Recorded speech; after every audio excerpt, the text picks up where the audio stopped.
Morning and welcome to RBG Research. My name is Shane Dean. I'm a guest GM and guest host for today. Just to let you know, RPG Research is an international 501c3 nonprofit charitable research and human resources services organization dedicated to researching the effects of all role-playing game formats and their potential help people achieve their educational and therapeutic needs. And I'm sorry for butchering that. That's the first time I've read that through. Yeah, and it's not human resources, human services. Yeah, human services, not human resources. We don't do HR. We need an HR department. Ed Brooks from that. Mm-hmm. And that mic or that camera needs to move a little bit towards me. That one? Yeah, I'm cut in half. Well, usually we do it the other way, where we move that. That camera's up. This You're one's usually on supposed a to different be. camera. Yeah. Oh, usually I'm on this Yes. camera? Mhm. Yeah. Okay. Yeah. Got a shoulder on each camera. Shimmy, shimmy. Okay. there we go. Yeah. I lean this way, I'm on that camera. Lean this way. Shane, remind me later to tell you why the spider in the dragon's nostril thing would not work. I found scientific evidence of why it would not work. Okay. So, today we are going to be... So you have for future reference. Right.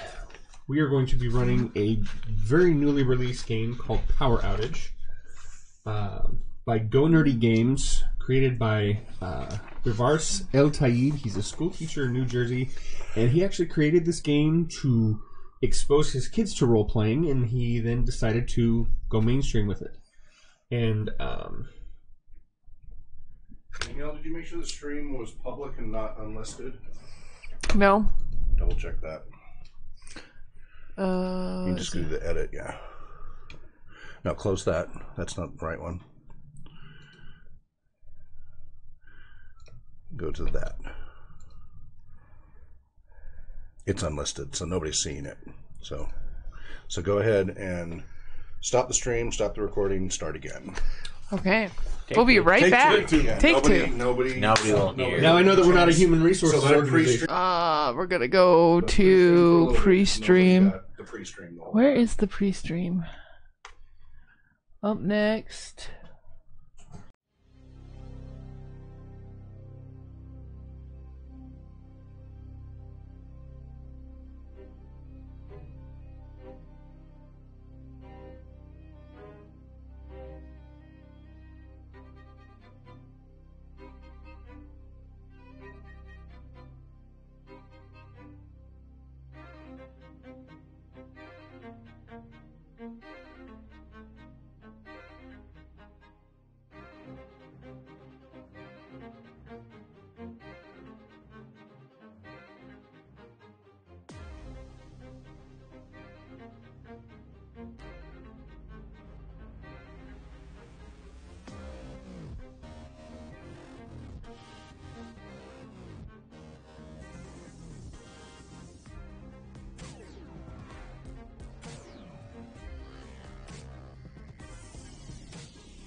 Morning and welcome to RPG Research. My name is Shane Dean. I'm guest host and guest GM today. RPG Research is an international 501c3 nonprofit charitable research and human services organization dedicated to researching the effects of all role-playing game formats and their potential to help people achieve their educational and therapeutic needs. Well, that was the same thing. It's the same sentence. And today we are going to be playtesting a brand new system, a superhero system called Power Outage. It's by Go Nerdy Games and was created by Barbars El Taib. Hope I pronounced that right. Created this game originally to play a role-playing game with his children, and then decided to make it into a game available to everyone. It is available on Drive-Thru RPG. And a hard copy print on demand, or yes, you can either get a PDF, you can get a hard copy, or you can decide to get both, which is the same price as just getting the hard copy. Which is one of our criteria, is there has to be a hard copy. Right.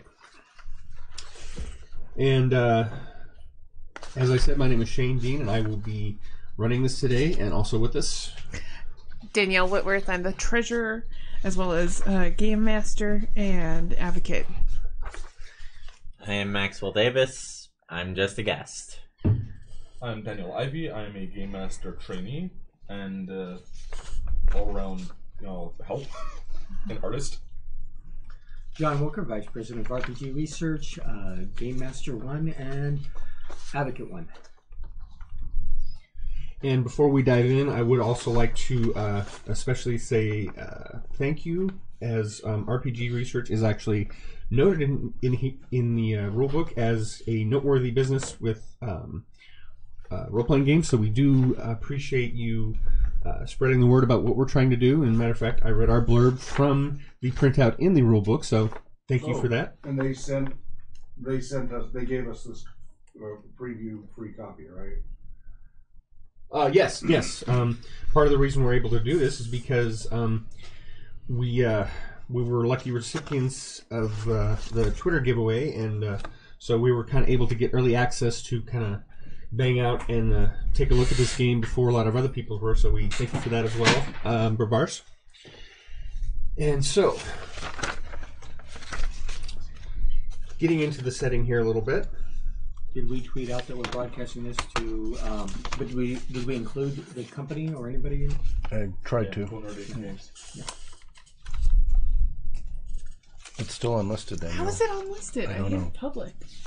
I don't know. Here You have to we actually go click again. save, though. Same mistake I made yesterday. You click save. Okay. I think you didn't click save. Yeah. Okay. So do we need to reset No, again? let's just go. We've got Okay. the recording. All right. So the basic premise of Power Outage is a superhero game, and the main setting is on Seward's Outpost, I believe is the name of the setting here. And it's a fictional island very close to Alaska and Russia. So the history of Outage, Alaska. The world of Power Outage appeared very similar to our own until the 18th century, when a large island mysteriously appeared in the middle of the Pacific Ocean. Japanese sailors were the first of the age to attempt to land on the shores, but soon discovered that they were not the first civilizations to know the land. Ancient ruins of long-forgotten yet advanced civilizations had left its mark on the landscape.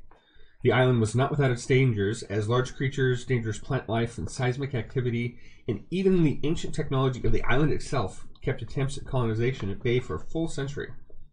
However, it didn't stop adventurous bands of heroes from delving deep into the mysteries to return with fantastic prizes for their countrymen.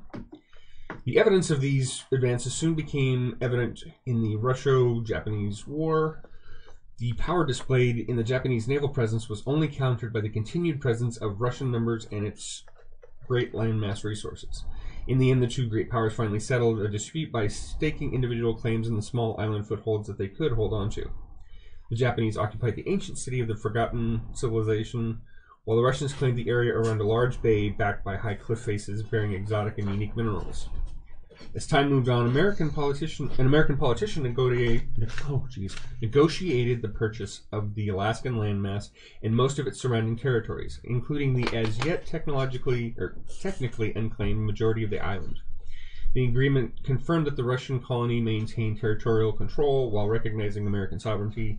The Japanese colony, not recognizing U.S. authority, continued its possession and slow expansion, unheeded by American demands. And so then, for those of you who are history nerds, Secretary of State Seward basically bought part of this, and that is where the this fictitious island takes place. So, now in modern times, there are 3 major outposts.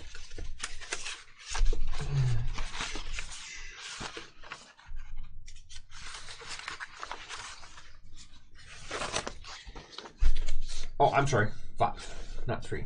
There are currently 5 primary regions described in Power Outage that exist on the island. There are more planned in the future, including a subterranean region, as well as one that exists outside of time. Each region has its own mythos, environment, villains, and heroes. So, the 5 regions are, first of all, Shorai City, a Neo-Japanese inspired futuristic metropolis. Count on powerful heroes and villains slugging it out. This is a great region to plan epic battles and to try out futuristic ideas and topics that cover advanced technology. Next is Atomny Zavad, and I probably butchered that because I don't know Russian, but it's a Russian-inspired atomic punk city shrouded in mysterious perpetual darkness. This region is great for mysteries and crime solving. Break out your detective skills and be sure to add a dash of noir to your sessions. The atomics add an additional layer of surrealism to this already gritty urban landscape.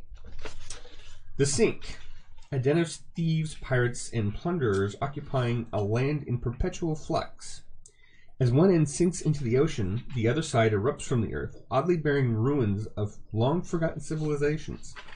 This region allows for long exploration. Expect long winding journeys deep into ancient ruins, naval battles, or escaping from underwater structures that are flooding.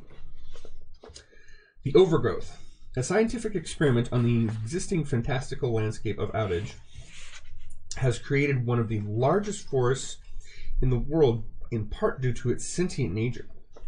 Explore this region when you want to take a break from science fiction and delve into fantasy. Also, expect to deal with a lot of diplomacy or warring between factions and combative kingdoms.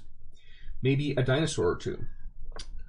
And last is Seward Refuge, a centralized region almost literally carved out of the island by the American military, supporting all of the outage-based scientific research and development. This region often serves as a go-between for melding multiple regions into a single adventure. Localized adventures involve potential espionage gameplay, where not being seen is more valuable than your ability to take on an opponent. Additionally, gameplay is built around containing and maintaining the facility. While each region might favor a particular style of play, in no way are there limitations to that style. You'll have beat-em-up battles in the Atomny Zavad, solve mysteries in Shorai City, and so on. But each region brings with it wealth of history and at times villainy. And should have each player introduce themselves and their characters. Yes. Mm-hmm. So we're going to go around, and each player will introduce who they're playing and give us some background. So, my name is Danielle again, and I am playing Eva Ramirez. And Eva was always building things and was also extremely good at computers. She built the lightning rod suit when she was only 7 and constantly works on it to improve it. She is also... Max, can you hold this up to that camera so it's facing up? Other way. There we go. Other way on.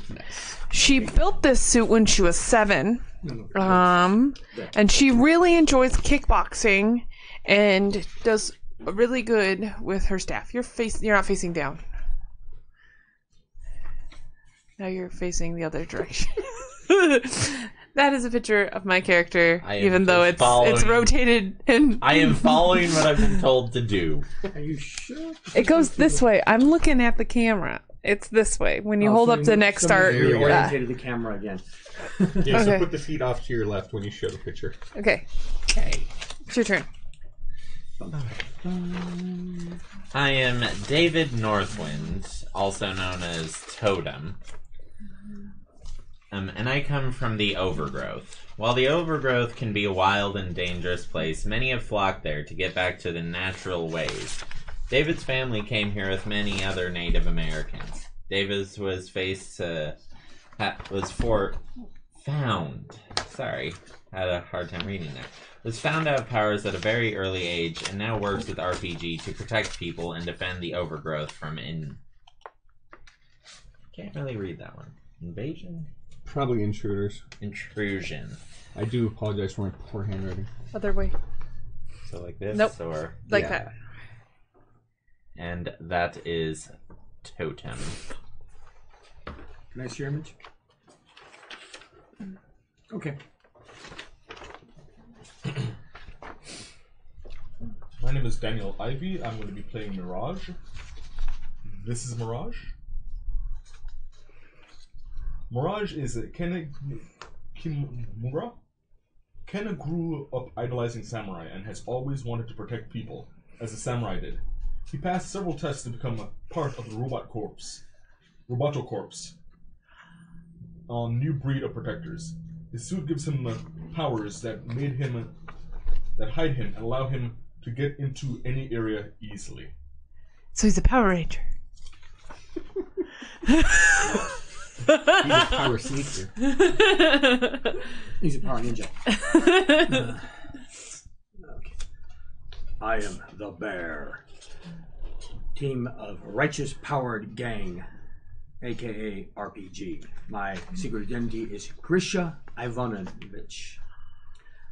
Grisha was always a big boy. I quickly earned the nickname Bear because of my size and strength, and appointed myself protector of my neighborhood. One day, some bad villains kidnapped me off the street, hoping to turn me into an enforcer for their organization. I was experimented on and gained new powers, but I used it to escape. Mwaha. I forgot to say that Eva is hero's name is Lightning Rod. Okay, so before we get going, kind of give you an idea how actions and stuff work here. And what dice do we need? Probably you're pretty much your basic set of role-playing dice. Okay. So, is someone hand me down a bag or a box or something? Got it. Good.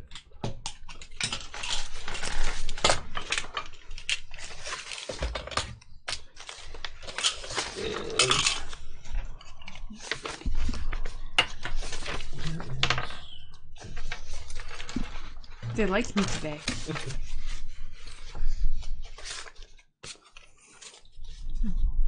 So the system here, it's known as CAPE.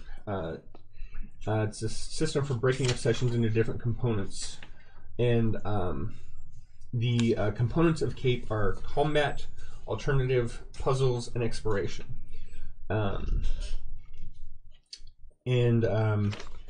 These are, the basic things that you can go through. And from what I'm understanding in the reading, there are alternatives, like if you want to avoid combat or try an alternative way of solving the issue.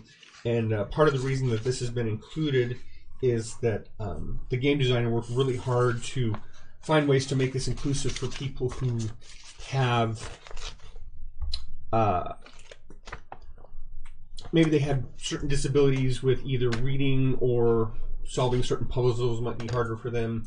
basically a way to make it more accessible to those that might not normally be able to play a role-playing game because their needs are not considered. So another really exciting thing about the system here.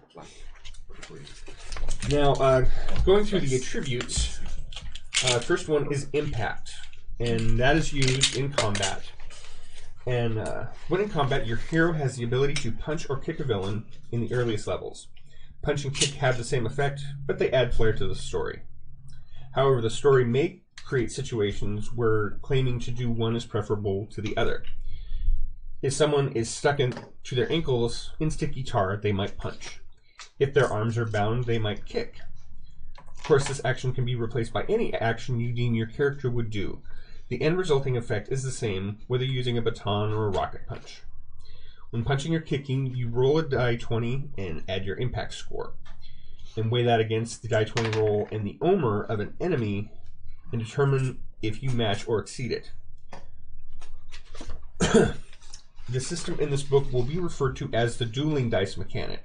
This determines whether you actually land the punch or kick. If it lands, you have a choice of doing a set amount of YP, which stands for yield point reduction, to a villain, or to roll a dice. At level 1, you'll be rolling a die 4 and take a set 2 points of YP reduction.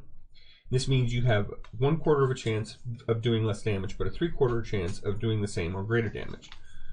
And the number of dice and base damage increases every 5 level gain. Now, obviously, we're not going to be getting through levels of this, but now you also have an option to de-escalate within combat. You still have the opportunity to de-escalate the situation without physically engaging in combat. And if you have not attacked an enemy, you can choose to try and de-escalate the combat by convincing them to yield. So, there's some mechanics in this that you don't always have to fight everything, which is kind of nice.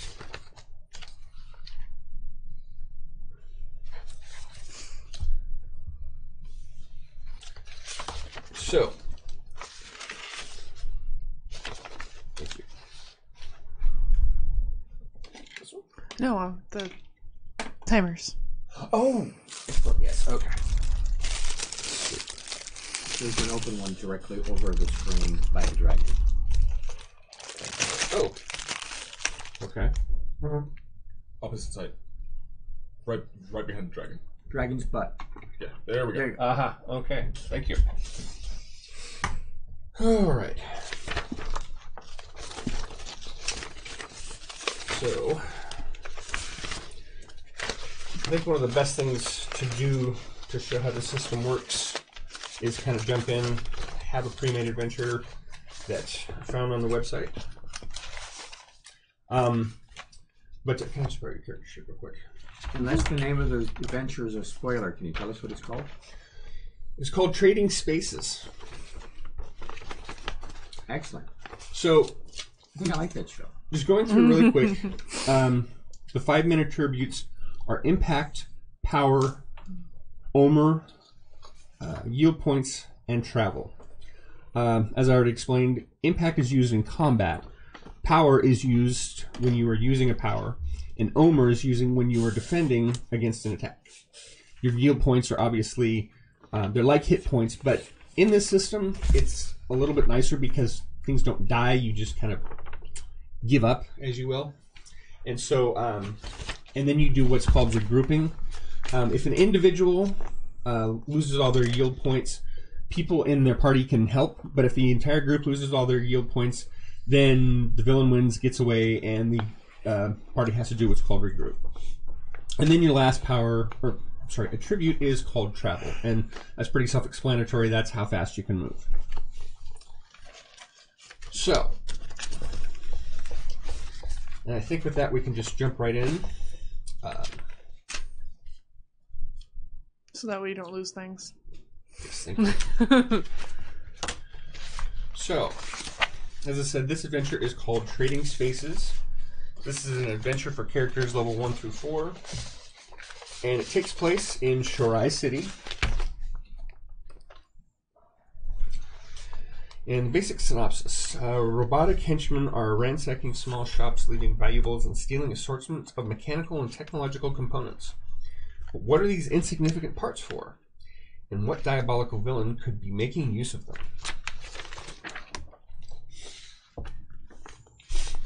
So, jumping right in.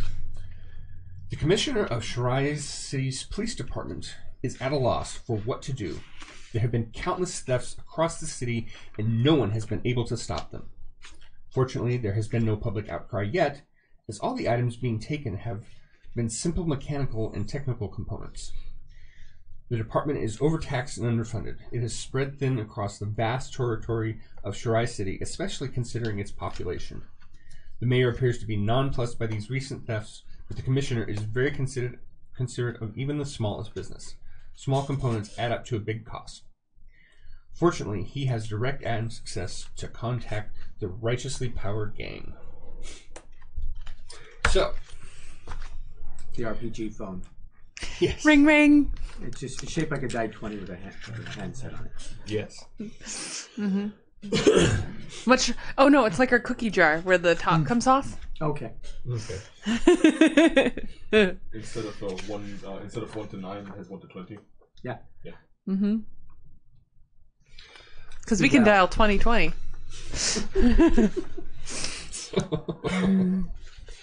All right. So,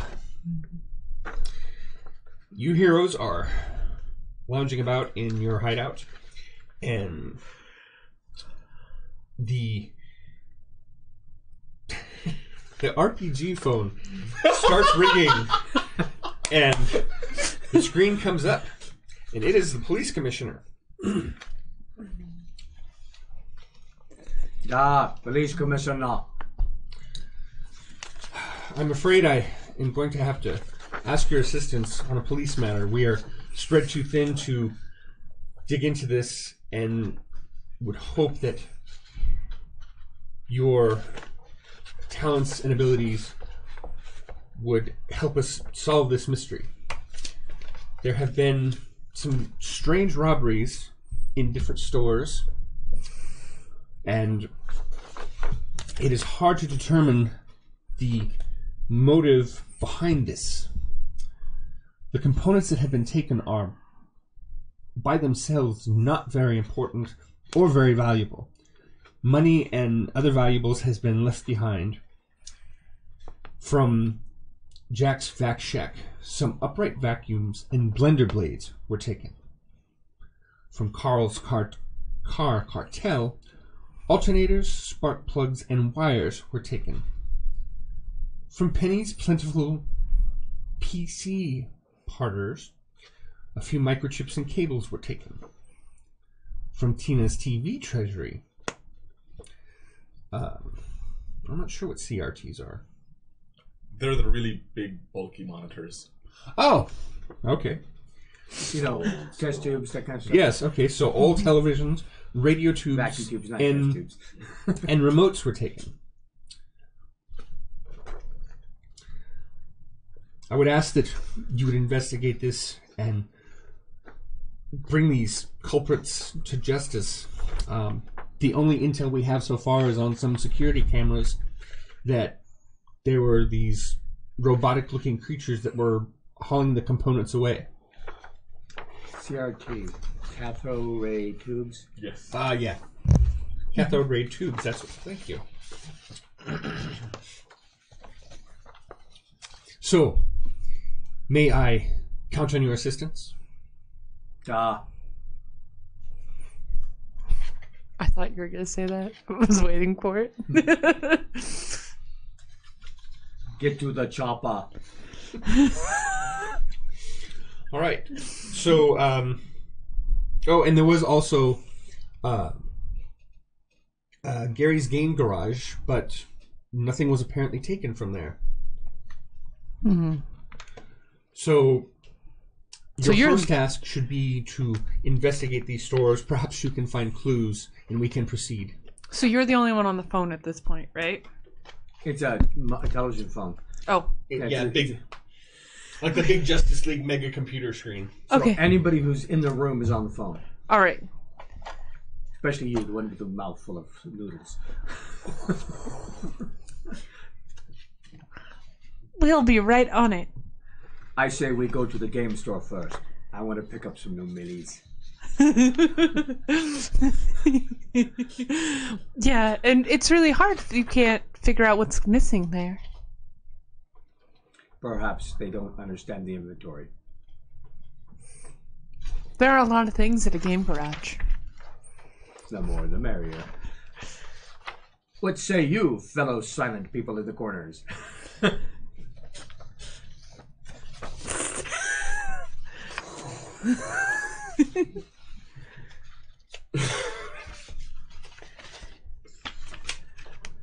His superpower is the mute.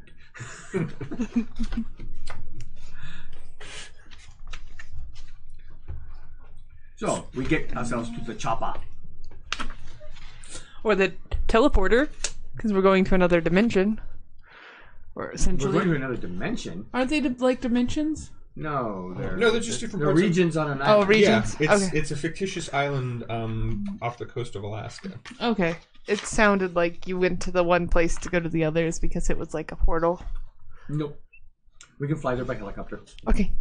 Choppa. Chopper. Do we have a... No, I meant motorcycle chopper. We all have to get on the back.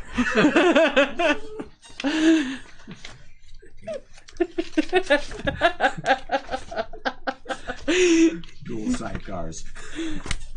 I'll just Quad sidecars. I'll just turn into a little squirrel and ride on someone's shoulder. A flying squirrel. I'll get there eventually. Is there a map that we can use to triangulate all of these occurrences? Let me pull out my GPS here.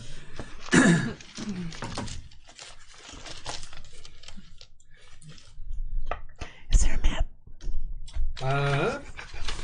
That's one of the things I was looking for. It's not being very helpful. I'm a map. How? I'm a map. I'm a map. I'm a map. I'm a map. Off button. Well, since I don't seem to have a map, I'm a map. so you guys punch it through your battle computer, and Beep. there doesn't really seem to be much rhyme or reason, at least from a triangulation perspective. The places aren't really that close to each other. There's not much really related to the different locations, other than they all got robbed. What would be, if we wanted to try to calculate what could be made from these parts, how do we determine that? Do we just make random guesses? Do we roll anything? Do we input into the back computer, the RPG computer, and see what if it comes up with a theory as to what these parts can be used for? I don't really trust the RPG computer. It only works 1 in 20 times.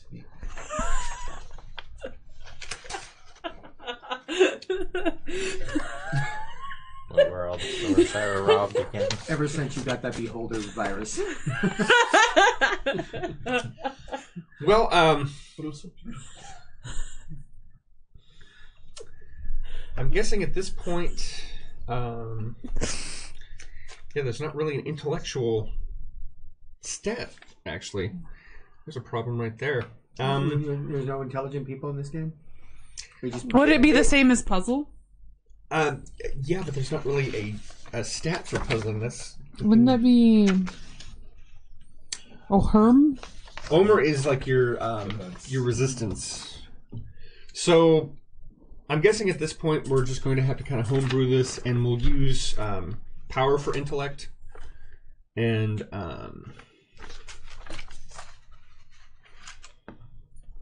so everyone who wants to work on this puzzle, roll a die 20, and then Can we help each other? add your power roll to it. I guess so, yeah. I got a 15. I have a 7. 18 plus 23, 21. 16. Okay, well, working together, Do you have a minus in your power? No. Oh, 13 plus 2. working together, the location doesn't seem significant, but even though a lot of the parts are primitive, it occurs to you that these could be used some of these components were used to put together the first generation of robots. Obviously very primitive, but a person with the right knowledge could make these parts work. But it's really weird because there's much better, more technologically advanced stuff available. So why a person would want to use these is a little strange. I think we should go to the game center.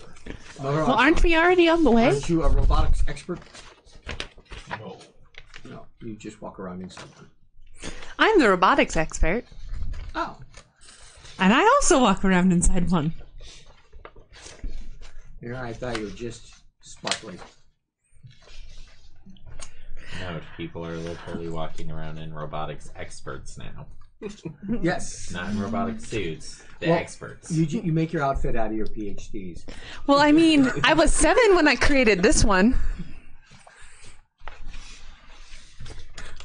Her entire outfit is just nothing but her PhDs. All right. Doctor, professor, doctor. I have self-esteem issues that I need to compensate for. Area of effect attack. Yes. So you arrive at Gary's Game Garage, and there are... there's currently no one there except the owner. It's very quiet. And the owner's busy putting stuff back on the shelves after the place had gotten attacked. And he sees you and says, "Oh, this is most excellent. I'm very happy to see you. Yes, there were these robots that came in and they were it's like going through just throwing things around and then they stopped and then they left and I don't understand. They didn't even take anything. It's like they just wanted to make a mess." Where did they stop? Where did they stop? Yeah. You said they stopped. They just stopped. Where were they? Well, they were standing in the middle of the store and they had thrown everything around and then they just left. So, was there a particular section that they were searching in? Oh, they went through the entire store. They just threw things around and ransacked everything. I was very scared. I just stayed out of their way. I didn't know what they were going to do. I didn't know if they were going to attack me or anything. And but I don't understand. They didn't take anything. They just made this gigantic mess. Where did they start? They started going through the shelves and But what section? they were on the. They started at the board games and then they just started going through and they would look at the games and just throw them and I don't understand why would they do this? That's why we're here. Do you have anything particularly orientated towards robotics? Like Robo Rally or... Rock'em Sock'em. Or Robotech. Maybe, but Or those things that you learn how circuits work? no, I just sell games here. I just sell board games and role playing games and I don't understand. Do you sell video games there? Some, but most people that come to my store, they prefer the older type of games. Can we go over to your older games that are that are electronic based and see if there's anything missing over there first?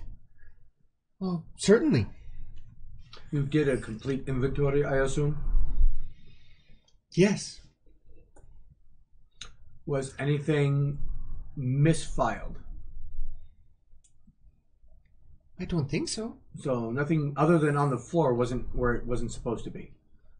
They didn't take any of my files. They didn't even take my money. I don't understand. Did they destroy anything? Well, some things might have gotten broken, but they didn't purposely try to break anything. Can we see your security footage? Oh, yes, of course. And just as he says that, you guys hear this clanking noise outside. Did you leave the emergency brake on again? I'll go check. I'll go with him. I head out to.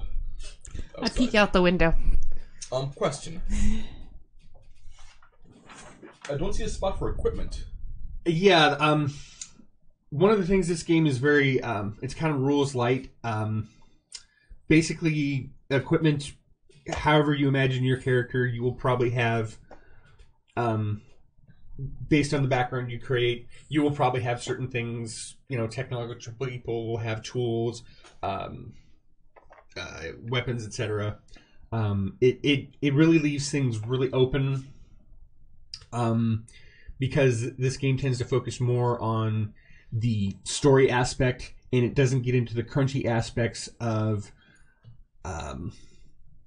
really specific about what tools you carry. It doesn't even have rules for encumbrance and things like that. So, was there something that you wanted to have? A katana. A katana? Considering you want to be a samurai, that makes perfect sense. Yeah, and considering that I'm a, super advanced one, can I have one that kind of I'm hoping for a katana where the sheath can work kind of like a stun baton. Certainly, that would make sense. Okay. I am Shenanigans! All right, so you guys go out there, and there are two slightly larger than man-sized robots advancing back towards the store. They're across the street from where you guys are at right now. I run up to the front so that I'm blocking the door. And I'm peeking out the window, Okay. and I gesture for, what's the shop owner's name? Nobody asked. Sir. Sir! Sir, come over here! Yes. Don't assume. Is this the robots? Oh, they're back! And he, runs off. Okay. All right, so now, So I'm at the window, you're at the door. everyone give me an initiative check real quick. What do we add to our initiative? It's just a base roll. Yes. 20. 20. You had to steal my thunder. Stole it. Totem? Totem, what'd you roll? 7. 7. I'm this many. 19. Okay, now, I am slow. the way this system works, the players actually get to decide which side goes first. So, since Lightning Robots? Rod and Bear are acting at the same time, what do you guys wish to do? I think the robots might want to go first, right? Well, I want to go first because reasons. I activate unmovable for 1 round. Okay. Oh, that makes sense. Utility F. I am now. They cannot get through this door, Okay. and nobody behind me can get hurt. Well, they can only take half damage. Bless you. I am literally. I have an electro shield, and I'm wondering if I can project that. No, that's That's personal armor. yeah. It's basically a close-in. You basically create an electrical barrier in front of you. Okay, then That way, when the glass shatters, you don't get hurt. I am going to, if they try and come through the window, I'm going to stun them with my baton. Is it a Louis Vuitton? Yeah. Okay. Got my baton. Mirage. By the second law of robotics, I command you to halt. Now, does our storyteller know the 3 rules of robotics? Not word for word, but I can paraphrase them.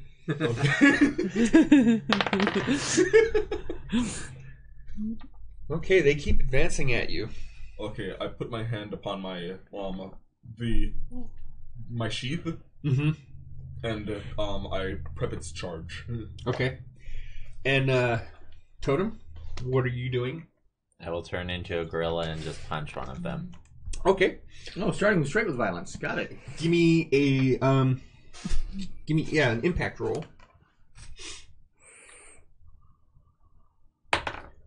13. Okay, you land a solid punch.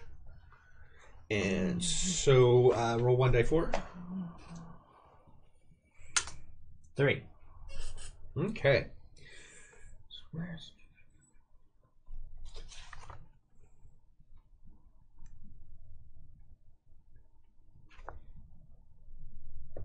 Where is the doggone yield points? Oh. Darn it, darn it, darn it. Okay. Well, I'll just make something up then. Okay.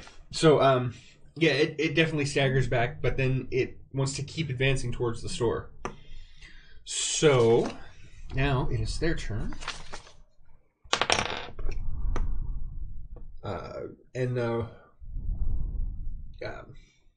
Sorry, Totem, give me a roll and add your Omer score to it. 18. Okay, so the robot comes and takes a swing back at you, and at the very last second, you kind of go, and it was like, it almost could have given you a shave with its hand. It was so close. And then the other one advances towards Mirage. And Daniel, if you can give me a roll and add your Omer. 10. Okay, this one comes and it tries to grab you, but it's just like super clumsy. You don't even really have to dodge. It's almost like the stupid thing is malfunctioning. It misses so badly. Can I put my sheath and the katana up in to block? Well, you can, but I mean, it's not even fully towards you yet. It tries to grab you before it can. It's almost like the thing is malfunctioning. Mm-hmm.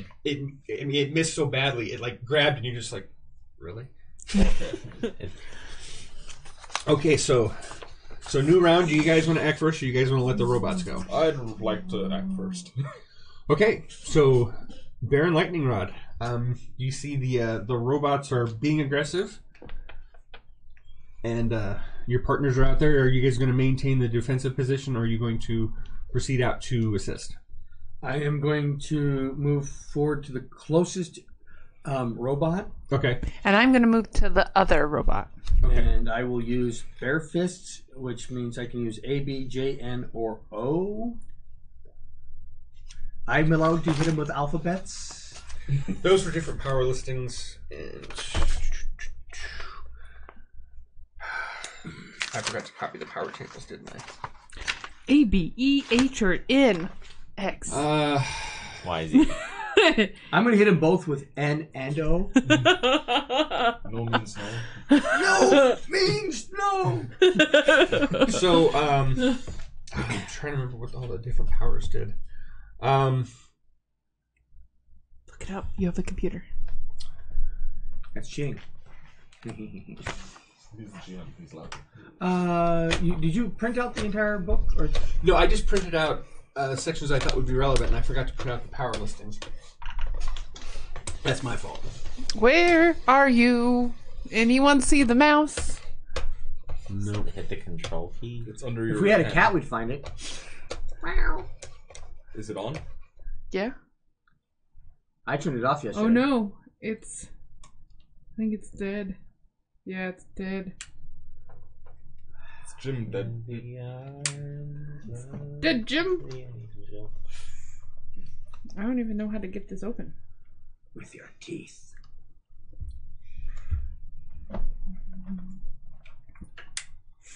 It says slide up for battery. May I take a look at it? Oh, Always as soon as one offers to help. Double A. Is there still batteries on the table over there? I'm pinned in literally so I can sit close enough and still have back support. Oh, and be right on the mic. Mic swallowing contest. Yeah, this is one of the reasons why it's better to have a hard copy of the book. Yeah.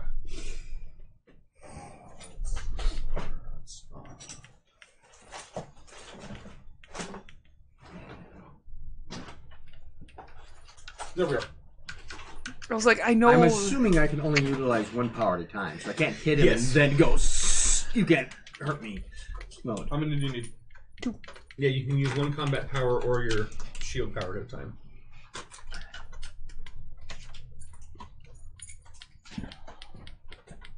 Since are they taller than I am? I'm a large human. I'm assuming by the. Yeah, they're like 7.5 feet tall. Oh, uh-huh.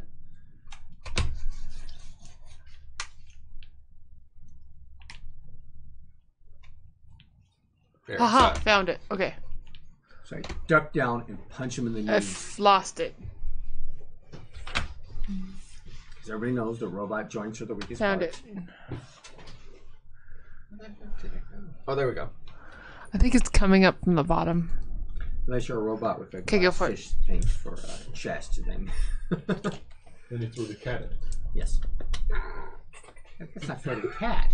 The cat will get the fish, the goldfish, in the bowl. Ah. Because obviously. Ooh, let's goldfish use a is different controlled browser. by the robot. That's what it was. Ah. You know, I thought it was just a pet. Go for it. This one right at it. Got you. In the Star Wars game, I played a sentient crystal that controlled the droid. Just because this one's less told me used, so about if that. we... It was fun. Okay. Especially since I got to behave differently than a droid would behave. Wait, you didn't say Roger every 5 seconds? Yeah, I was a medical droid, and when somebody was trying to bluff me, I just put out the power little saw. With do you want to rephrase that? You know that little laser I used? Well, now here's a little saw. Or Pull out the tiny saw. You want to play a small game? yeah, I have to play a little game. Of course, my biggest triumph was when I released anistine gas into the air vents of a ship. Well, for some reason, it's not. I took over the ship by myself. And those who didn't go to sleep from the nesting gas, I just told them that Luke Skywalker was here. He was mad, and you should all surrender. I lied. I just changed my password reason I can't remember it. Password 1 with an exclamation mark. Yeah, exactly. Hold on. Password 2 with a question mark.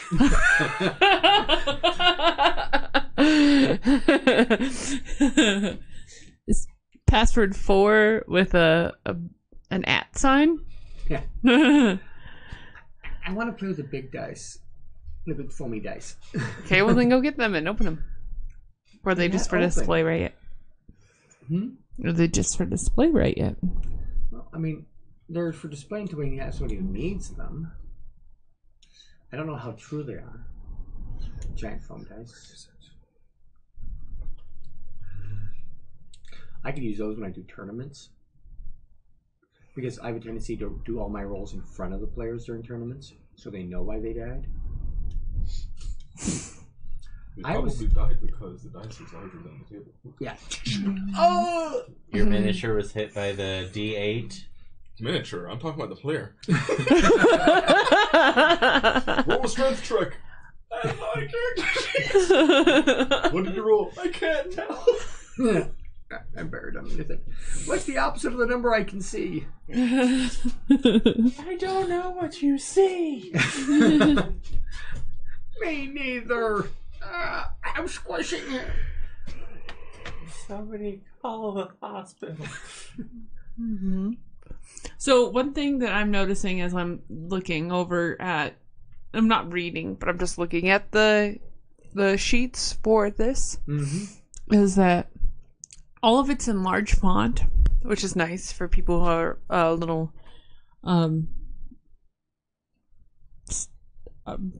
blind, but none of it has a graphic behind it, so anyone with a learning disability would be able to read it. And even the character sheets are very blocked out. Yeah. And even though they do have a little bit of funky font, it's Yeah, still that's- very legible and would still be legible by someone with a disability. That's the stencil font, which looks cool, but it's harder to read. Mm-hmm. Well, it's still How not do you tell like the it's not difference between Sanskrit and- or something. I cannot find Or- that stupid.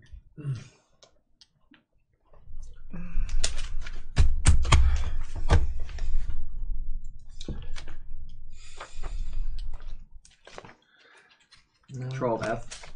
I didn't print out the powers thing. Doggone it. Do you know if we downloaded it? Yeah, because you and Hawk both received a copy. Yeah, actually, I did. No, if Well, my then with internet this- works, I should be good. Then this email would be the one that had it. Type in G again. I don't want you.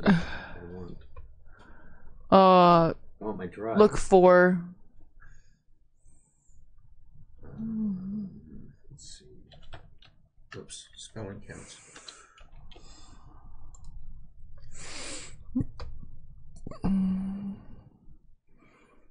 There.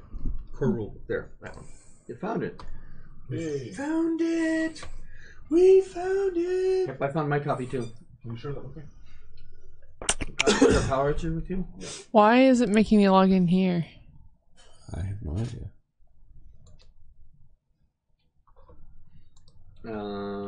Not Festus. What is it? X variable. Just type in X and it should be the first one and the only one. Yeah. Is there a? It should be like an attachment. All right. I don't see any attachments. Oh, he was... That's where he said they want it, so that wasn't... It didn't actually have it in it. What am I looking for? Power outage core rulebook. I've got it. I've got the power outage book in front of me. What word am I looking for in the book? Oh, here it is. What's your keyword? Shane. I believe it's powers. Okay, mechanics, comics, this impact, Yeah, let me swipe that. power used. Okay.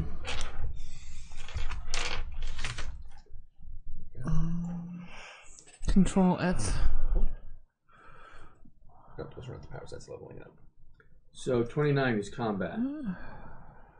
Yeah, those are printed out. Okay, so we don't have the description of the powers.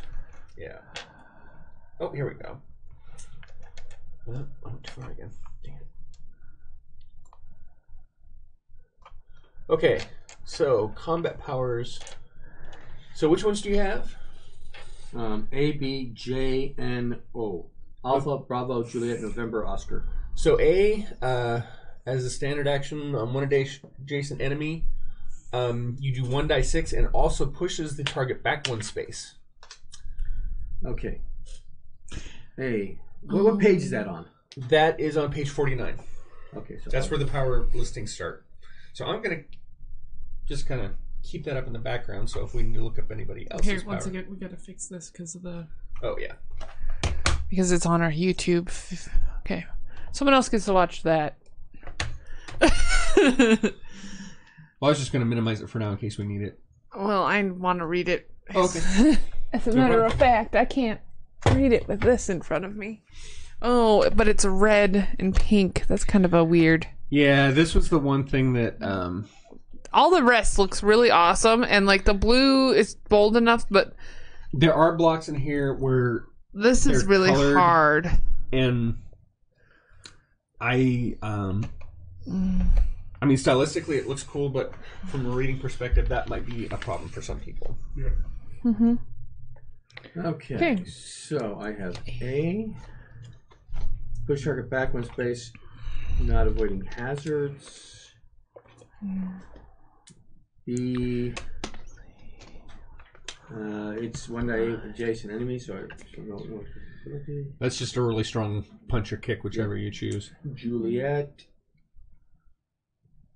Move the enemy's 5 space. Okay, there's a little in extra any for me. visible direction, avoiding hazards. Yeah, that one doesn't do any damage, but you just basically throw them really far. Is there any hazards in the area? You're just in the open street right now. So smashing them into a wall across the street might be acceptable? Mm-hmm. How large is the space?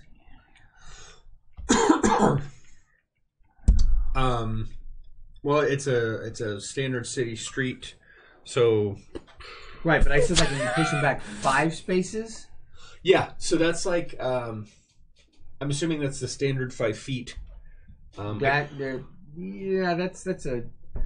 a Wizards of the Coast D&D scale for miniatures. So yeah, well, that's the Give thing. I had X. trouble finding what a space actually entailed. So okay.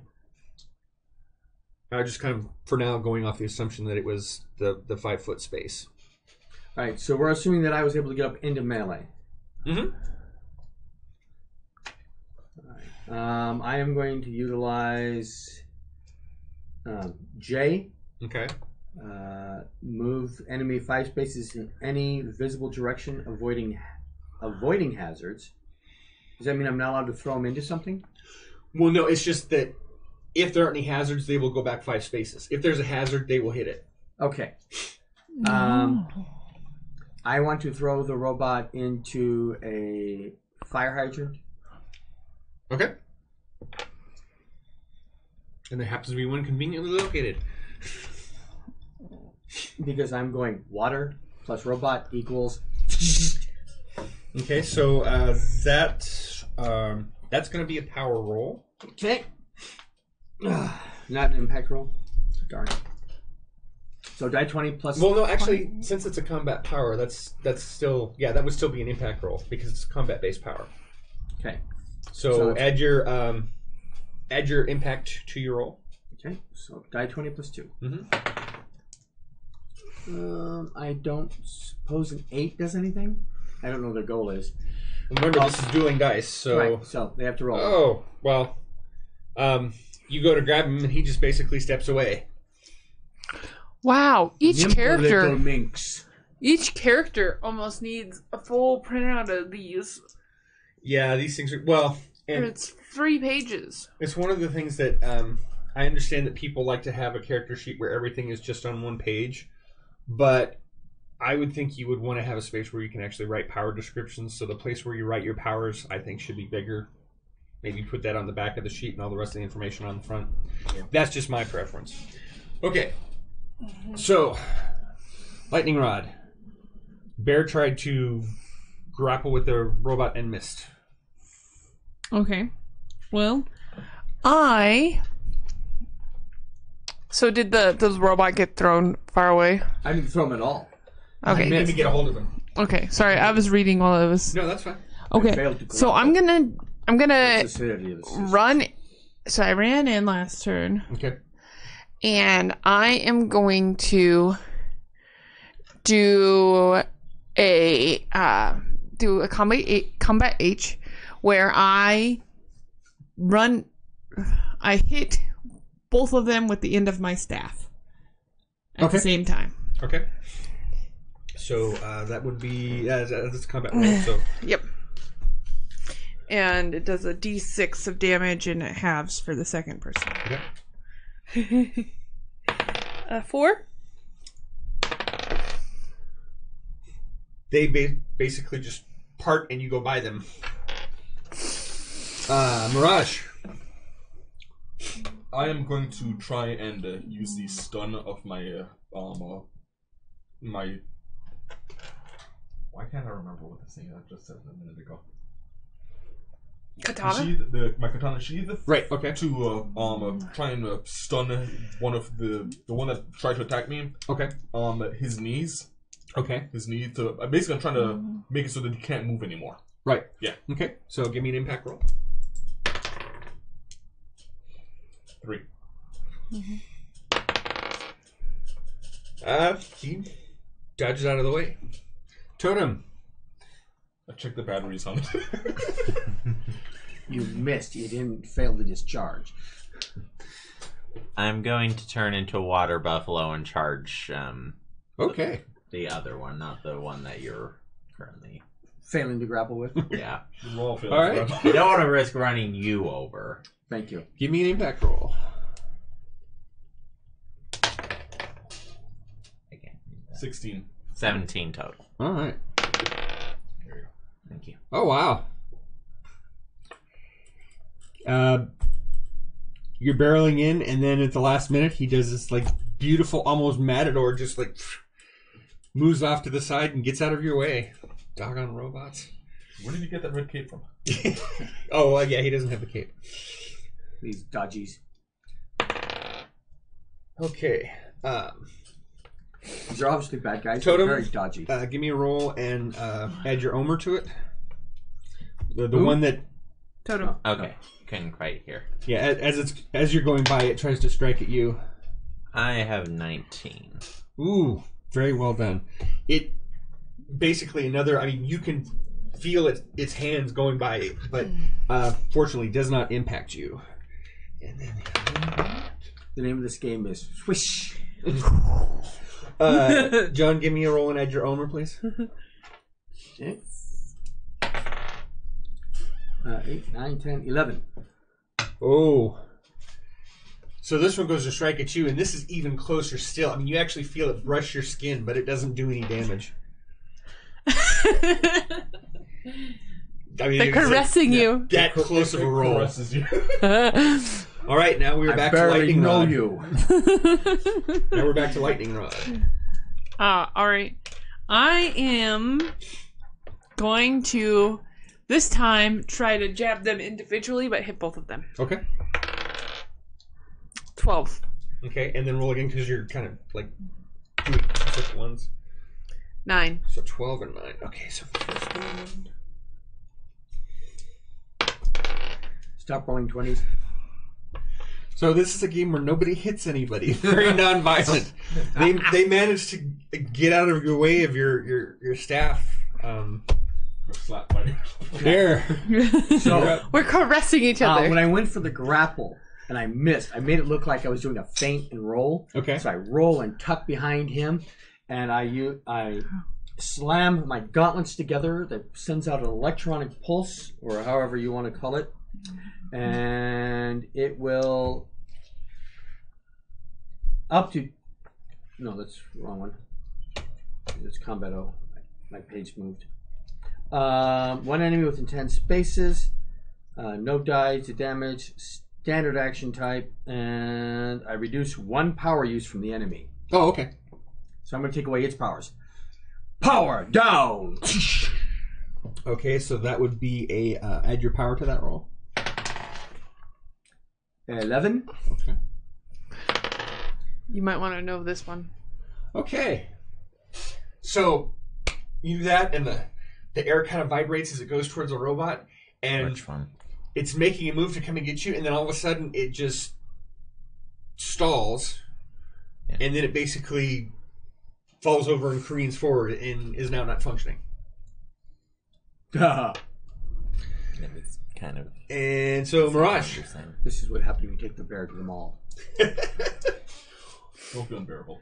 Bear has apparently deactivated one, so what are you going to try and do? I'm going to go up to the other one and continue my futile assault.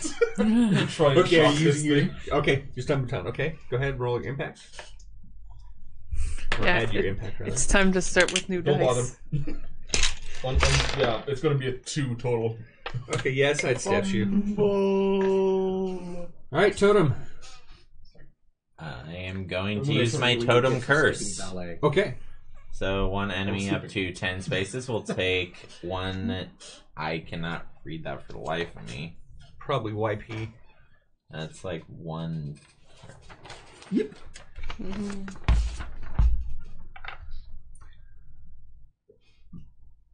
Oh, 1d3 damage. Yeah. So roll a And then d6, one- cut in Oh. half, or Then 1 every turn for the rest of the battle. Yeah. So it does a damage over time effect. Yeah, that's a really, actually, very nice power. Okay, so, yeah, roll your, d6, cut the number in half, or yeah, but first, you have to roll, To hit. Yeah, you add your power roll to it. it just flew out of my hand. So 4. Yep. Okay. Well, had a chance to get it, but he manages to resist. All right. The remaining robot. So many targets, so little time. Danielle, can we roll add your Omer, please? Okay, I'm trying a new set of dice. Yeah! New set of dice. Red ones are up for grabs. 19. Yeah, 19. 19. Okay. All right. So, I'll take the red ones. once again, the robot swipes at you, and you can like feel it brush your nose. It's so close, but fortunately does not do any damage. And now we are back to Bear. Baron Lightning Rod again. All right, so I'm gonna pull a Thor's hammer because I don't trust that the thing is permanently down. So I sit on the robot that's down, and I Lock in place. I do my usually F. I become unmovable for 1 round. Okay, I'm Thor's hammer. good enough. It's a lightning rod. I am going to.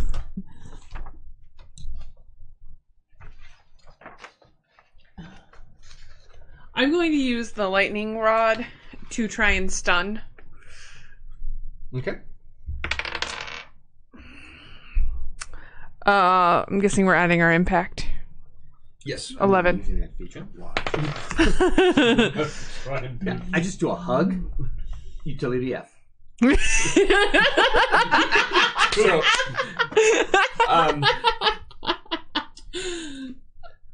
you go to strike the robot, and he basically just kind of swats your staff out of the way. Raj. I'm gonna check to see if my batteries are, working. Charged. And then I'm gonna strike again. Okay, your batteries seem okay, so... Are they Energizer or Duracell? 19. Yay! They're Outage Alaska batteries. Maybe that's why they're not working. Oh, jeez. Okay. You mix cadmium with nickel. So, 1 die 4? And again, I'm trying to go for the knees. Mm-hmm. 4. All right. You So- see, we just needed a new set. You you basically kind of go into a crouch, jam right at his knee, and that leg just basically locks up and like goes rigid straight. Mm-hmm. And so now the robot's kind of hobbling in a circle on one leg. And Totem. How big is the street we're on again? Streetwise. I like your basic 2-lane? yeah, 4-lane? 2-lane street. Okay. Downtown area. So there's parking, so it's more like 4 with. How Yeah, close? there's no cars in the street though. And I'm assuming you're still relatively close to Yeah, it. I'm still fairly close to it. Can't turn into a rhino. I'm just gonna Turn go. into a spider, crawl inside, and expand back up. Of Of course, I just went through a thing to prove that can't happen. So go Or ahead. you could, you can jump at it, turn into an electric eel. And I'd rather not drown on land. Cheetah? No, I'm just gonna go with the totem curse again. Try for Okay. that. This time I won't let the die fly out of my hand. You could use the dice tower. It's lucky. Sure, I'll use the dice tower. I should have kept my original roll. So, is it my power or impact? I It's think your you power. have to keep the original roll. Just before we get into this, I think you have to keep the original roll. I don't have the authority to let you re-roll. So that's an 18. What was your original roll? It was a 12 before, Okay, so that so would- so 15 with the power. Oh, 15. Okay. So, roll 6-sided divided by 2. Rounded up or down? Up. 3. Okay. So, you make a good impact, and the robot kind of shudders, and it's still kind of hobbling on that one leg, but it is going much slower now. And Is the robot under me activating back up at all? no, it's like I there's toasted it. there's no noise, no hum and vibration. It's just a hunk of metal now.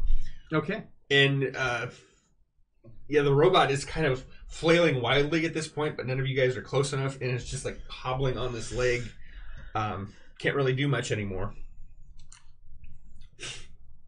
What do you do, So Bear? now we're back to Bear's still sitting. So lightning rod. What do you want to do? Oh no, Bear's doing something.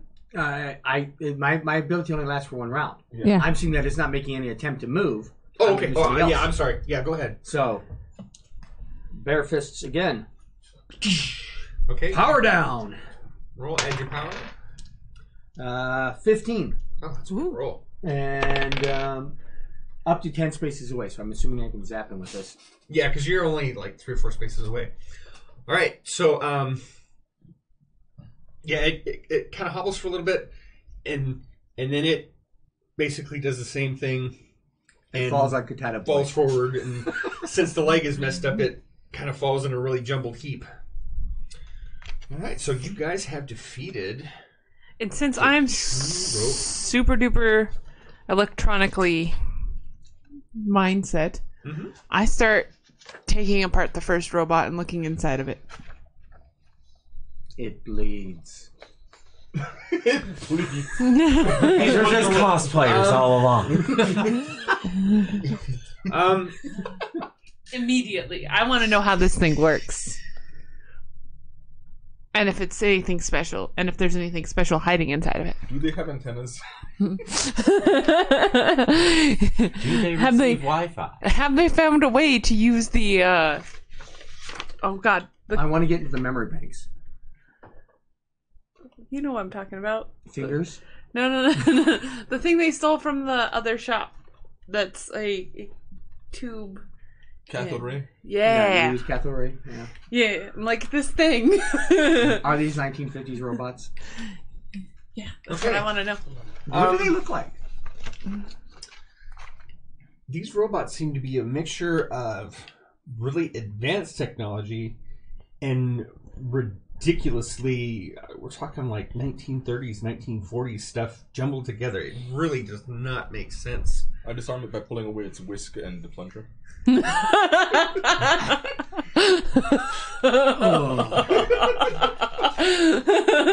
phrases you say to truly irritate a Doc Who fan. Who? You will be downgraded. You will not be upgraded. You will be downgraded. As long as I'm not exterminated. Exterminate. Well, not now without his plunger or whisk.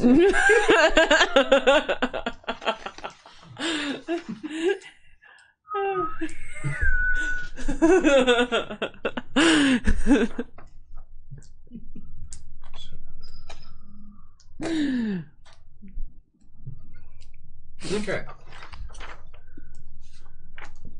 So it's a weird. I start to I pull out my little handy dandy like eval like check my tricorder? suit thing. What? You try quarter. Yeah, and I start looking through their memory bank. They don't really have any. They basically, the only thing you can see is they have some kind of, I guess the best would be like a receiver. They don't really have. It's just a very basic operating system. Basically, that somehow they receive a signal from somewhere. So they don't cache any of the directives. No, they don't have any.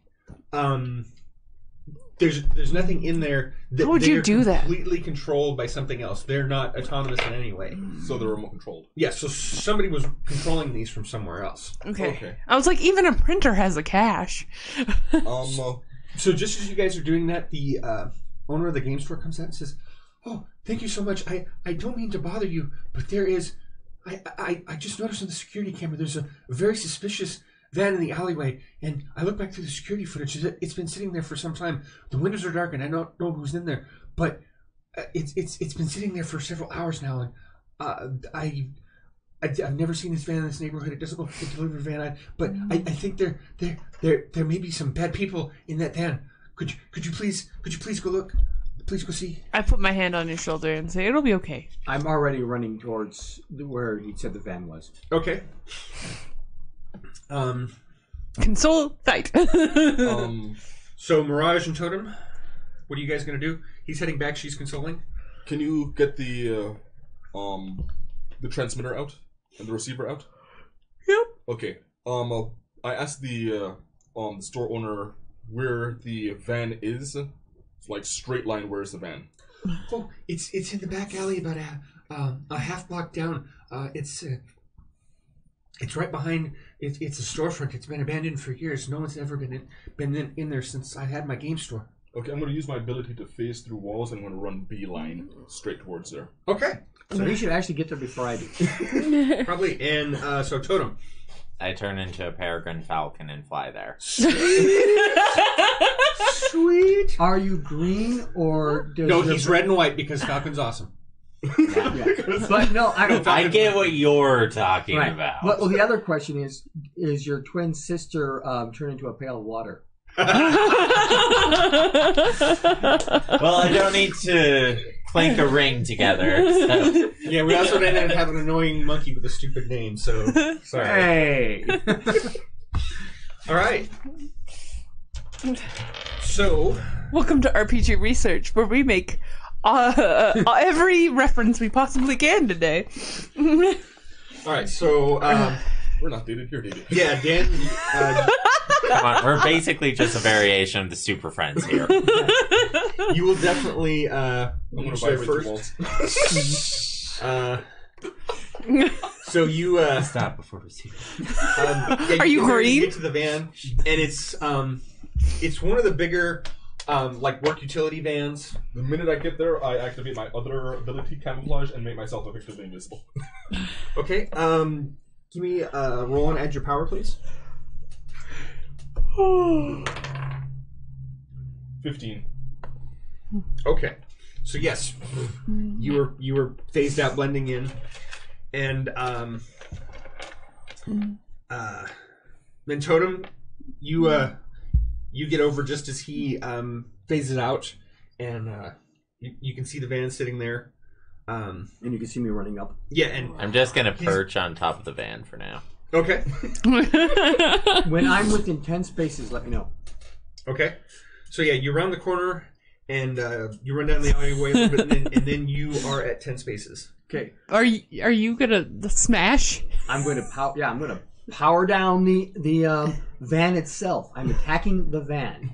Okay. So I should. The You're van just- shouldn't be able to work after I zap it. You're zapping the battery? I'm zapping the motor. Yeah. Whatever's up front. Interesting. I like the application. I'm gonna jump over the building, by the way, after he's Uh, consoled, and I got the. I have a 7, but I'm not sure how well a van can dodge. A parked van can dodge. Well, Omra works in a couple of different ways. It's basically, you kind of describe it how you want, but you either resist it because you're tough, you dodge out of the way. Obviously, the van is not going to dodge, yeah. but it still gets a resistance roll. Are you saying that it's not a Ford? If it's your mom, you might as well call her back. I know, but it was tough. Oh, okay.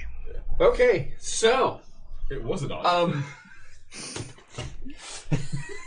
you do your thing, and the air kind of vibrates and it hits it, and then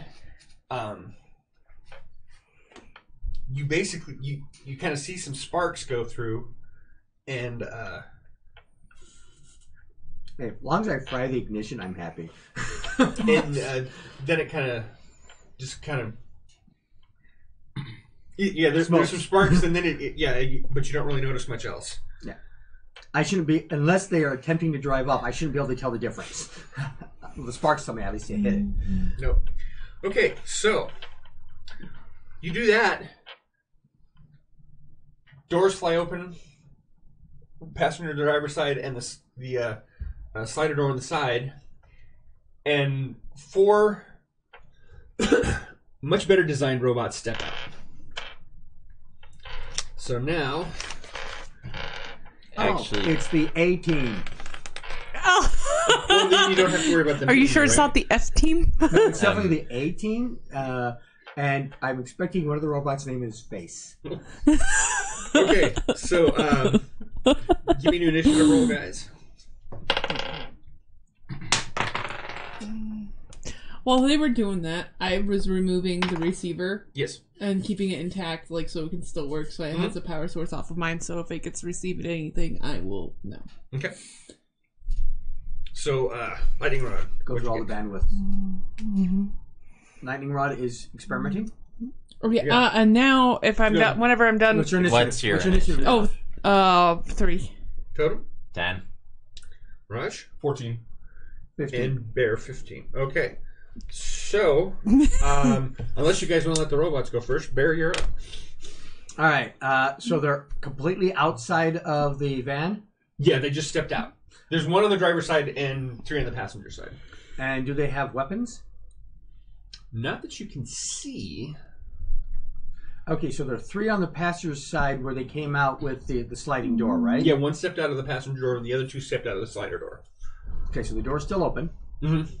All right, I'm going to charge up and attempt to use F to shove them back into the van.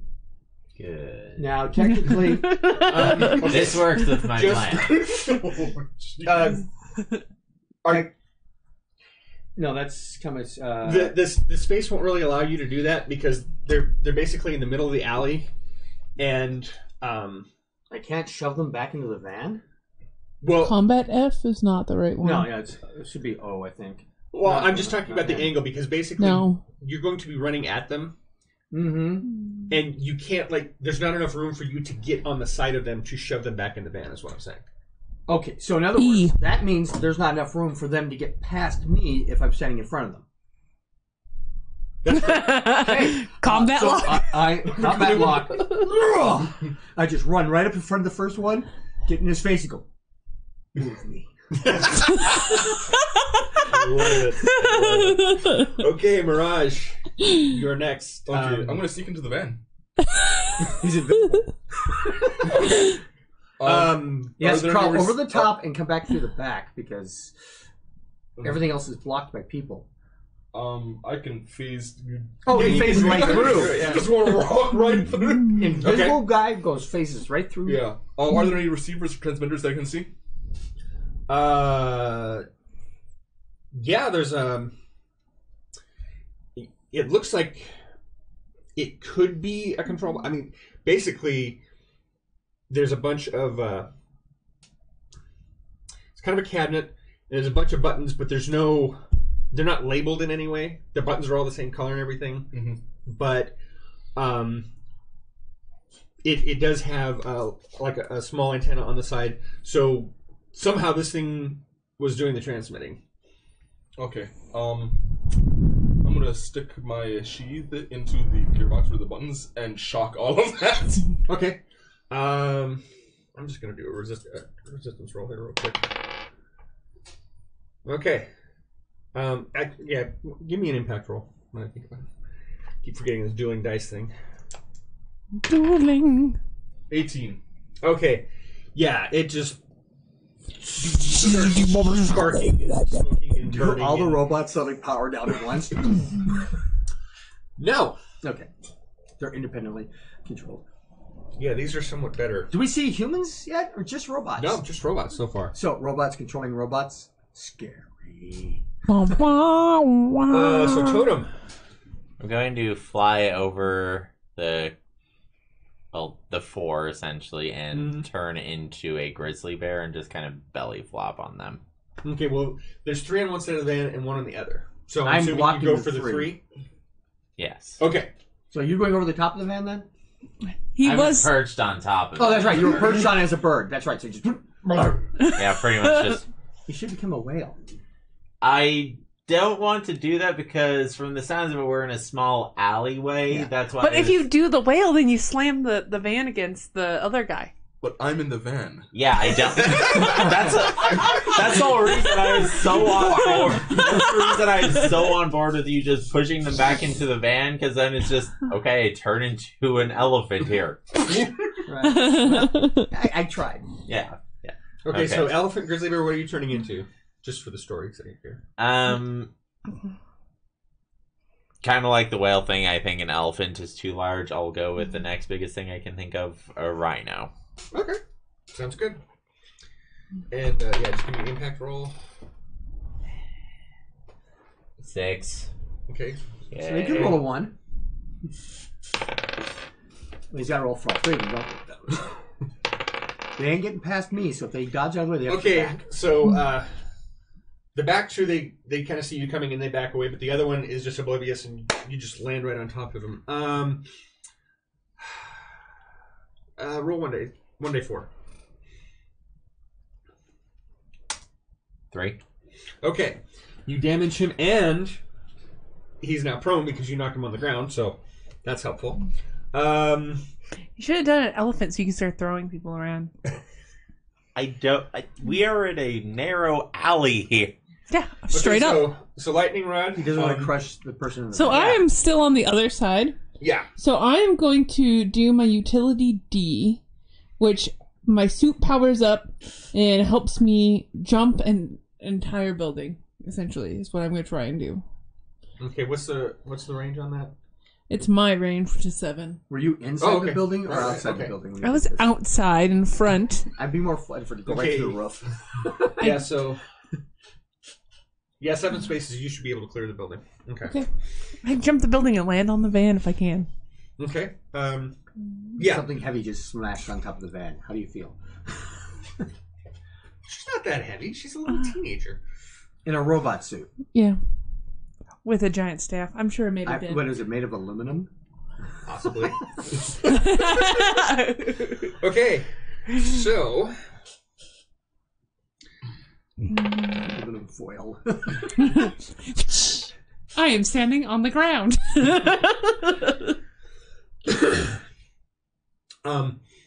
Bear, give me an Omer roll, please. I just joined the fight. So who can hit me? There's a squashed robot in front of me. Guy on the driver's side. Oh, the guy on the driver's side shooting through the vehicle? No, he just ran around to get to you. Oh, he ran around to get me? Okay. Well, I don't need one. Till my turn, I'm invulnerable to all damage.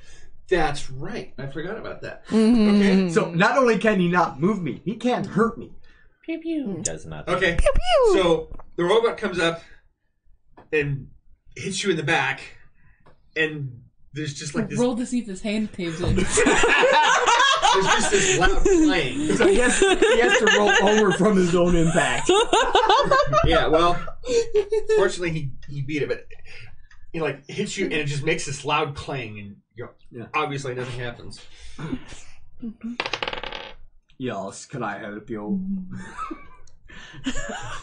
Stay over or stay that because I can make a shield and then he can just thrash around on the side. And yet again, you're forgetting about guy in van. No, Okay. no, because he can get up if they try and go through. He just Lightning Rod, can you give me an Omer roll, please? One of the ones in the back he climbed up to come after you. 20. Okay. He climbs up and takes a swipe at you and misses spectacularly. Okay, never mind. I'm shoving things.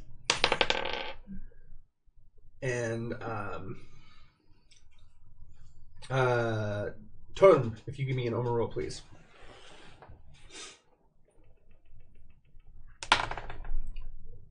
Seven. Oh, I'm on top of the van. Never mind. I know what I'm so going to do. one of the ones that's closest to you that backs away, basically just takes a swing at you, and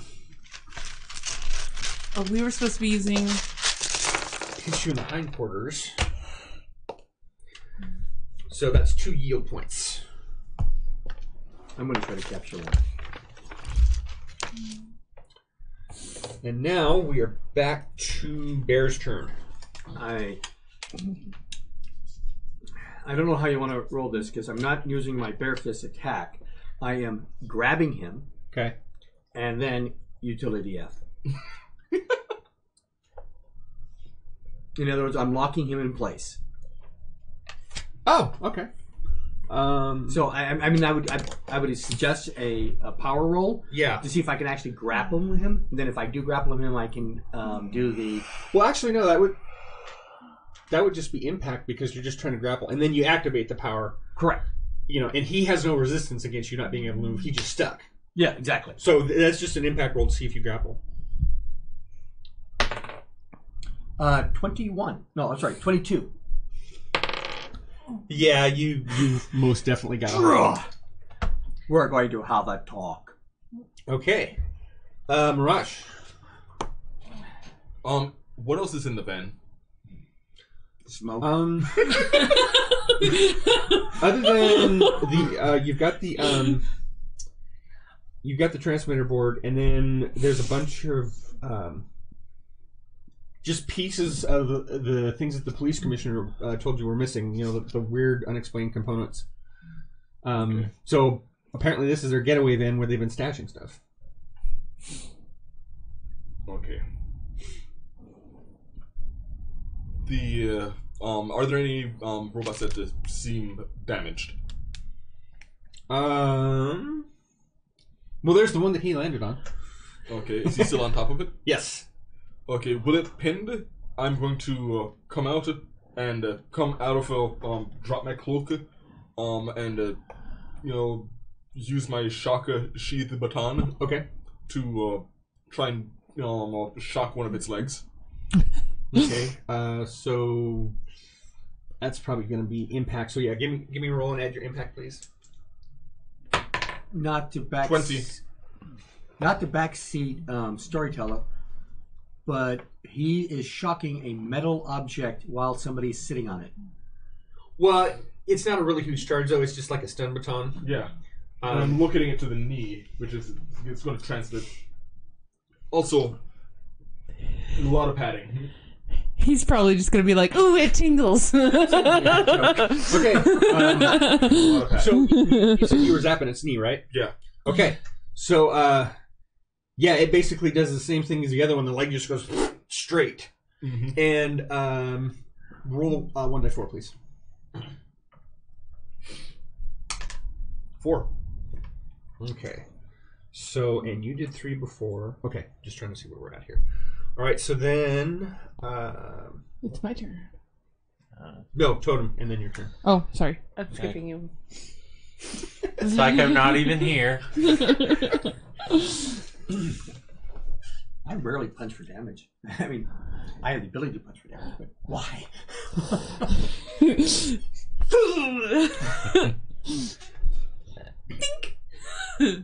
So I'm going to shift back into Bear hug. Puma. no, I'm thinking of something that can like leap super fast. Puma. Leap.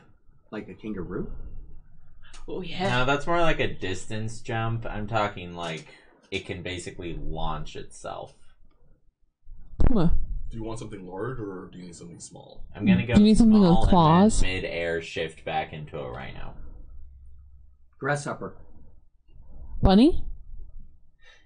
Depends You if can't get much faster than a grasshopper launching. No, I don't disagree with that. It's more just it depends if you consider an insect part of the animal category. Yeah. Okay, Yeah. good. I've met people who are like 50-50 on Well, that front. scientifically speaking, it's not the- an animal, but it's just- no animal, vegetable, mineral. So in that category, yes. Yeah, Kind of out of game. Basically, the intent when I created this pre-gen was that any natural, regular animal, he's not going to turn into a centaur or a unicorn or whatever. Okay. So basically, Oh. any kind of existing natural animal in the natural kingdom, because coming from the overgrowth, communing with the animals and all that kind of jazz. So yeah, grasshopper is totally within the realm of possibility. Okay, with that, I'm actually going to turn into a jumping spider. Ooh, yes, definitely. Then just launch myself in midair, turn back into a rhino, and just plow into one of them. Okay. Oh well, yeah. One's up on the roof going after lightning rod. So there's the one left that tried to smack at you. So yeah. So impact. Yeah. How do I roll so low? I'm sending that dice to dice jail. 4. 4 Here's a new altogether? set. I have a dice gel in the car. I actually have a couple dice gels in the car. I gotta stand up. I'm cramped. Okay, My I'm foot is trying. on fire. Okay, so as you transform into a rhino and blasting at the thing, basically pulls like a matrix maneuver and you sail over him. And now, lightning rod, you are next. So, Better. there's one on top of the van with me that's in my reach. There's one in front of the van that's in my reach. right? I'm pinned the one in front of the van. Oh, you did? Yeah, Okay, never mind. I've done my bear hug and he's not moving. Okay, well, he's pinned. And then there's the one in the back of the van that he just jumped over. That's all within my reach on top of the van, right? So, yeah. The one on the ground, yeah, he's prone. You wouldn't be able to reach from where you're standing, but you can reach the other 3. Okay, well, first, the guy in front of me, I'm going to try and do that 3-part attack where the attack damage is halved each time it goes down. Okay. It's right there. If you need to read it, it's the big one. Yeah, I remember that one, yeah. Okay, so I'm going to try and hit the first guy. 20! Okay. So plus my thing, it's 22. Okay, and yeah, so that definitely hits. So yeah, roll the damage on that one. Okay. What does it say? 1d6? I believe it's 1d6, yeah. 1d6, okay. How did you determine my weakness? I figured it was part of the experimentation process. So What's His weakness is concentrated UV light makes his power stop. Oh, so sunlight, which is a great source of it's, UV light. No. It's like concentrated. It's like Yeah, a like if- magnifying glass. like if or someone had, reflected. A high power UV lamp, for instance. Okay, but just sunlight. No, not the sun. Fan beds are bad. Other than that, Yeah. you're fine. Yeah, I'm a vampire bear. I can't go outside. All right. yeah. That's why I specifically said concentrated. Well, it didn't say that on here. But, Oh, okay. Okay. I'll add the word concentrated. yeah. No, because when I retyped him up, I couldn't get the good character sheets that I had printed. It said I looked at that. I was like, oh yeah, concentrated UV light. Okay. Good point though. So I did 5. I wear ice. I'm invested And then- in expensive suntan lotion. So it. So the next time if you hit, I'll just make just you roll walk around all the time what you in a get will be duster. half and then 1/4 of it. Okay, yeah, because it's Okay. first enemy takes. Batman envies my the fashion enemy sense. takes half, So when you do that, rounded down. Okay. you land a good hit, and it actually forces him off the back of the van, and he falls back prone. Okay. And so, okay, I need to roll again. 20. Oh, that one manages to skirt out of the way. Oh, that was the one that is not being held. Yeah, And then that's the one remaining one that's still standing the up. one that's being held, I only got a 7 to hit, but it's being held. Permission to surrender granted. Okay, so yeah, roll damage for the last one. So it'd be 2. Trying to remember. Right. Other than you grappling with him, that one hasn't taken any damage yet. Okay, so one is. I want him to be able to communicate. Yeah, I was just hitting him with the last little ding, because why not? Well, I just need only one of them alive. Yeah. Or functioning. Okay. They're robots. We don't have to worry about killing them. Well, They don't and have I have souls. I have the Not receiver data. from the other one, so we can communicate back and forth through the receiver if we wanted to. Okay, Daniel, give me an armor roll, please.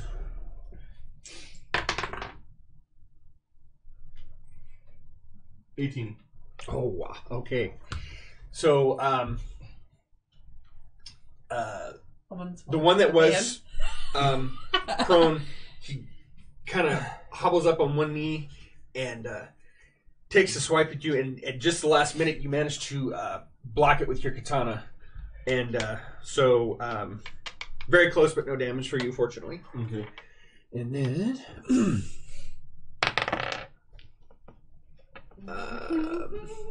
Totem, you mean armor roll? What are you rolling? Not the D10. I don't need to roll a D20 to see how low my rolls can get. As I just proved with a 5. Okay. That was a 7. The one that you just sailed over, he pops a kick at you. 2 more yield points. Totem's kind of getting beat on here. Robots, surrender. And Why do I have ABBA stuck in my head? so the one that you're holding there, Bear, basically tries to headbutt you, just does another clang. Clang! Oh dear. And Don't hurt yourself, you idiot. oh wow. It manages to damage its system. It hits you so hard, it manages to actually damage its system. And now its head's kind of wobbly on its neck. It messed up some of the servos holding its neck on. And then... I hope you're still able to communicate, or I will crush you. Okay, so Danielle, the one that you knocked off the van, he climbed up and took a strike at you. Give me an Omen roll, please. Not today, sir. All right, 18. so he climbs up, takes a swing at you, and you just basically jump over it. And now we are back to Bear. I maintain bear hug. Okay. Mirage. Just because I don't think I could trip him and maintain the bear hug. Okay, so I'm unmovable, so I couldn't move. Yeah. is there any way that I can position myself between the one that I recently attacked and another robot? Well, they're all kind of spread out because the one just climbed up on the roof. Mm-hmm. Oh wait, no, actually, because I forgot Totem said. Okay, so yeah, you're actually between the one that you zonked his knee and the other one that just struck Totem. You're actually between the two of them. Okay, so what I'd like to do is I'd like to try and hit the other knee. Okay. And then become intangible. Okay. So give me an impact roll. Natural 20. 21. Yeah, okay. Yeah, so you have definitely struck the knee. Sweep the Yeah, leg. here we go. I like those fours. Okay. The caltrops love you. I literally have not needed another die other than my 20. So basically you're just making sure he can't hit you back. I'm hoping that if he tries to hit me, he doesn't realize that I'm intangible and he's the other one. Gotcha. Even better. Yeah. But that did require explanation to the DM, so you know. Totem. I will turn into a zebra and kick the one that's behind me. Okay, I like it. Strongest Oh, you kick. should have just hit it off of there. That was the cool spot. Hmm. You should have just gone think. No, I didn't want to tempt fate. Finally! 14 plus 1, 15. Okay. Please, for the love Oh, of whatever okay. entity is above. So as you kick, it basically kind of sidesteps and pushes back against your hooves. So no damage. Lightning rod. All right. And So all there's grab one and attacking never me. lands. I'm sorry, say that again? There's one attacking me from on top of the van again. Yeah, he had climbed back up. He's And not then- fully climbed up yet, Maybe though. He another basically. superpower. And then there's a Nobody loose can hit each head. other. Yes. So then there was a. And then there's the That's one that's trying to completely attack him. And then there's the one that's not reachable because he's semi-prone. Right. Okay. So I'm going to try the same order as last time. Okay. I'm just going to keep doing this and looking awesome. That's basically kickboxing flipping thing. Aw, dang. 7. Okay, so you still managed to strike the one on the roof. So roll damage. 3. Okay, and then the next guy. 12. Oh yeah, definitely hit him. So that's 2. Just thinking the robot destroyed. It's rounded down. It says it right there. Oh, rounded down. Rounded Okay, down. so 2. So so the next one you were striking was the one that's attacking wait. Totem. It would have to. It takes half of the. I don't think we're supposed to be re-rolling. Oh no, you're right. So you just rolled the first time and then okay. So it'd be 3 and then 1 and then 1. Okay. So yeah, so the second one where you were trying to hit the one that was attacking Totem or the one that was attacking Totem. okay. So that one. I'm trying to be Totem Savior. Okay, the dice will save him. His white knight syndrome is Okay. getting tarnished. And so then roll for the bobblehead one. Don't hit the bobblehead. We're trying to keep it alive. 14. Okay. You managed. It was 1 hit point. You managed to do Yield point. Point on that. Okay. Okay, 1 yield point. And yielding doesn't mean it's destroyed. It just means it finally yields. Yeah. I'm hoping. Trying to remember what your hair It reminds should me have of. since it is locked in place, it should have a disadvantage on defense. I mean, some kind of penalty to its defense for being immobile. Mm-hmm. Well, I rolled a 4 earlier and it still hit. Okay. It hit Yeah. me. No. Okay, so now we're back to Bear. I'm assuming you're still keeping it immobile, doing whatever. Yeah. I say again, surrender. Okay. Mirage? Nothing tried to attack me?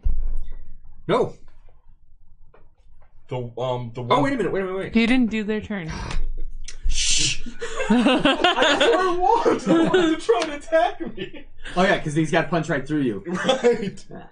Okay, so the one that's prone, it basically pushes off since the one leg's no good, and uses that for a battering ram. Of course, flies right through you. Good thing we're the good guys. We're the good guys? Maybe.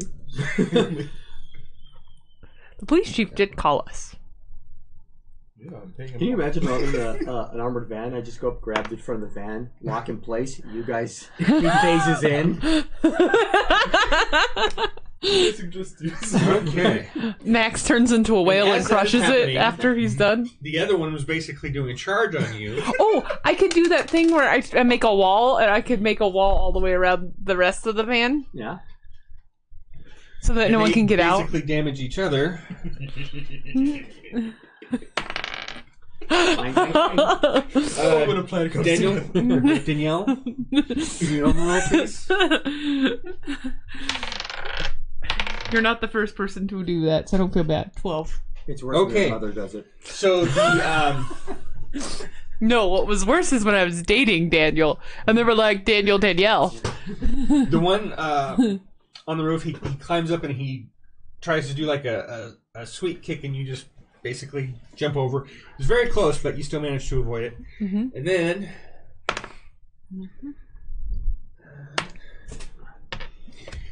so the one you're holding, he tries to and his arm clings, but he doesn't actually manage to damage himself that time. And now we are back in action. Bear's still holding, I'm assuming. Uh-huh.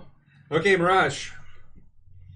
They just basically bounce into each other, and they're sitting on either side of you again. Okay. The one that isn't completely disabled, I'm gonna attack his knees. Okay. Do you have an E combat? Me? Mm-hmm. No. Okay. I only have utility powers. No, oh, you only have utility? Yeah. Yeah, he's more like a sneak and spy character. He just happens to be doing a lot of damage today. Yeah. I'm gonna shock a knee, Okay. and then go intangible again. Okay, so the samurai's acting like a ninja, just so we know. Well, he wanted to be a samurai. The company made him do differently. Mm. Okay. So, give me 1d4, please. This explains why 4. all his skills are in sneak, but he wants to fight like a samurai.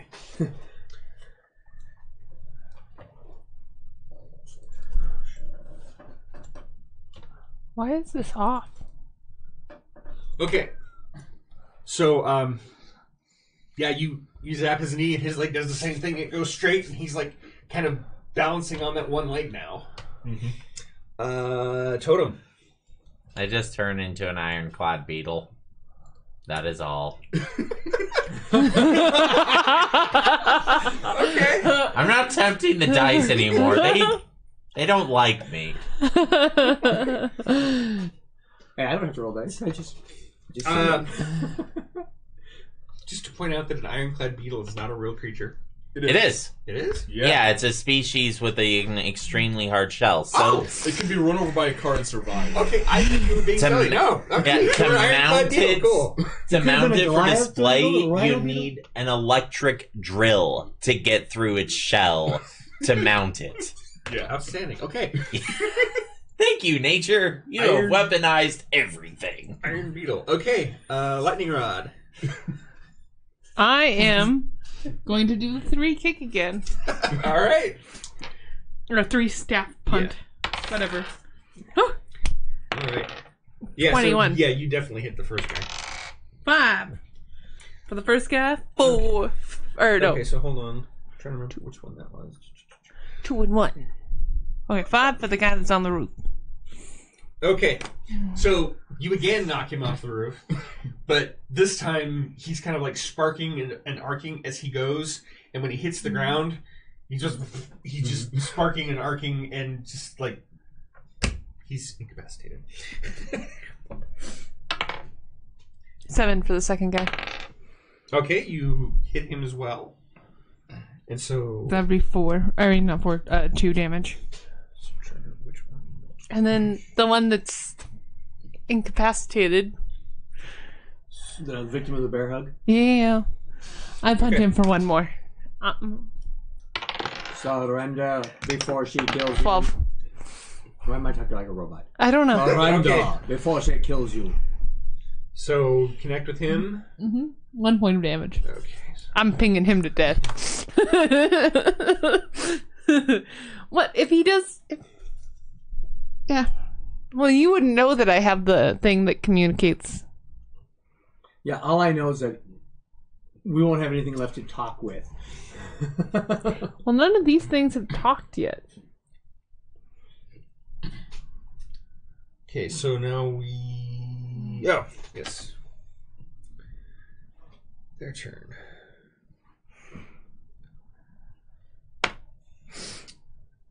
Alright.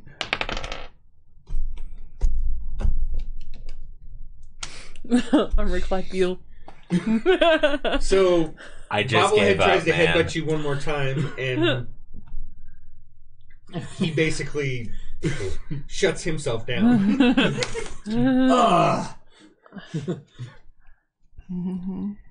And Is there anything left? How many robots are left? there's 2 robots left that are still active. Both of them The one knees. on the one that's on the outer side of Daniel, it just like trying to hobble and hop away, basically. Its movement is hampered though, so it's not going to get very far. So it's like wink, ding, ding, ding, ding, And the one that's the one that was on the ground, it's trying to crawl into the van now. It's basically like halfway in the van. It's got its torso in the van. Its legs are still hanging out. And now we are back to Bear. Grab his legs! Grab his legs! Grab his legs! I am going to lock the one who's trying to crawl into the van into place. I'm sure one of you guys can hit the guy who's wobbling away. All right. 4? Okay. So as you go to grab it, it manages to do a mighty heave and pulls itself into the van. But I still have hold of the van now, right? What's that? I missed him, but do I have the van? What do you mean? No, Like, never mind. The is van he- can't move anyway, so it doesn't matter. The van can't move anyways. I've already fried it. You're not so big enough to grapple a van. I'm big enough to lock the van in place. Or at least Like, a sliding grab door. the- At least a door. All I have to do is hold on to it. Yeah. Now I can drive away, and I'll still have the door, and it'll go. Yeah. Okay. So yeah, it manages to pull itself in there. Mirage. So the one Bear just came up on the one side, and the one with the Yankee leg has pulled itself into the van. The other one is starting to hobble away down the alleyway. So how do you want to proceed? I'm gonna casually follow the one that's popping away. You can't go that fast. Okay. So you're just gonna. I tail want to it? see where he's going. Okay. Oh. So Totem. Yeah. I'm just gonna keep walking around as a beetle. Go underneath the van and grow. Why did that open? I did, Why did that open? Maybe Cortana thinks it exists. But I'm pretty sure Cortana is disabled in. Yeah. Oh no, it's not. Well, Windows probably re-enabled it. Maybe because I said Oh, okay, whatever. It's listening. Oh, he's listening. No. I will crawl under the back right tire and I don't know, just Turn to a porcupine? no, that not. I'll crawl in front of it, like right in front of it, and then turn into a porcupine. Okay. Cool. They shouldn't be able to get this thing to move anyways. I fried the engine. At least I think I fried the engine. I've literally got nothing better to do, man. Just give me this. Well, as you I turn resort to turning into a beetle. Well, you did do some damage, though. You did actually contribute. Don't feel bad. Yeah. So as you do that, some of your quills go in, and that tire does now go flat. Back into a beetle. So one has crawled inside the van. The one that Bear was playing with has shut itself down. And Mirage is casually trailing the last one. How do you want to proceed? Well, I'm gonna look at Mirage and I'm gonna be like, finding out where it's going.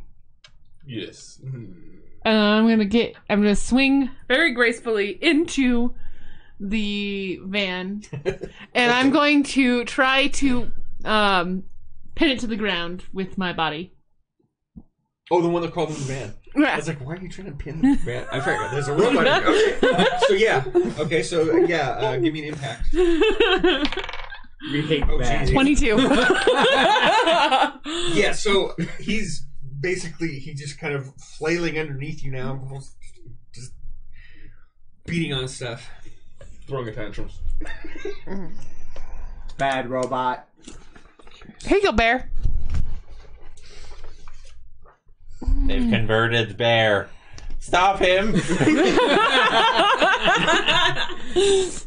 You will be modified. Which is worse than upgraded. Ooh, Bear, pin him down or keep him down. I'm gonna get inside and look at his circuits. So I put my hand on your back. I'm gonna vivisect it. I'm gonna dissect him while he's alive. You're gonna vivisect a robot. Hey, you guys are supposed to be heroic superheroes, not horrible superheroes. It's not alive. It's a robot. I'm just trying to communicate with whoever's controlling it. I think Mr. Data would have something to say about that. He's not a robot. Mr. Data He's is an android. here. He's supposed to emulate life. He's robot adjacent. So, okay. I wait till my turn so I can try to pin this guy again. Which I think I should have advantage on since he's already pinned. Yeah, unless he undoes the pin, which would be rolling against my. He's double pinned. He's a double stuffed Oreo. Talk to me about food. I'm hungry. I'm sorry. Once. So I'm just trying to see how this.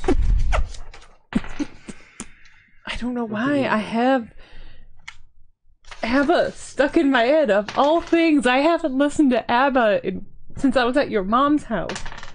She was watching A show Mamma that Mia had- 2. Yeah. Okay. I'm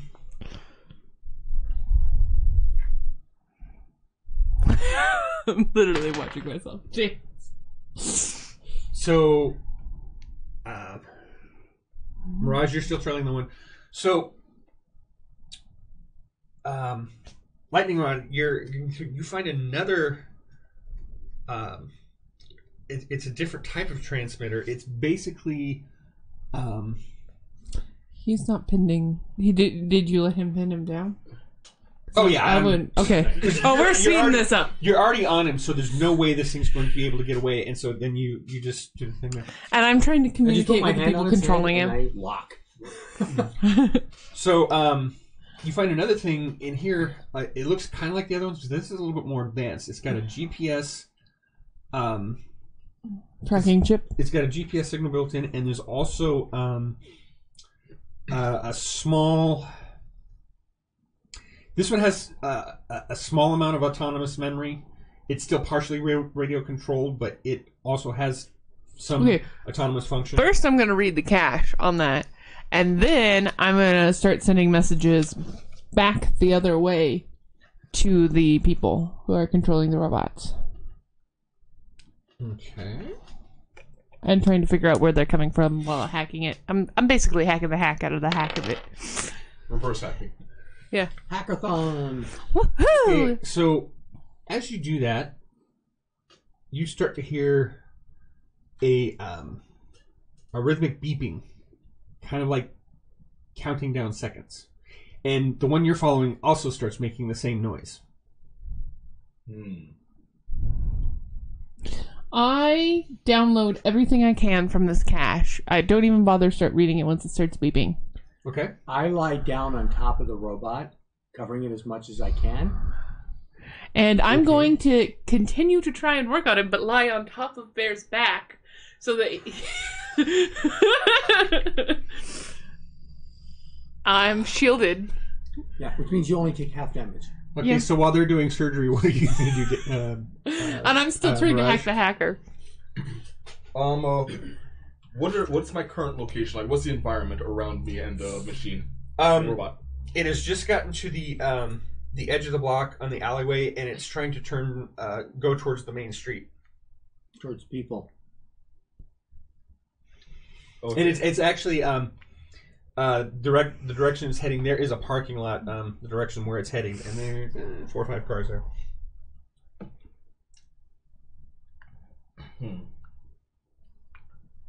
Would I be able to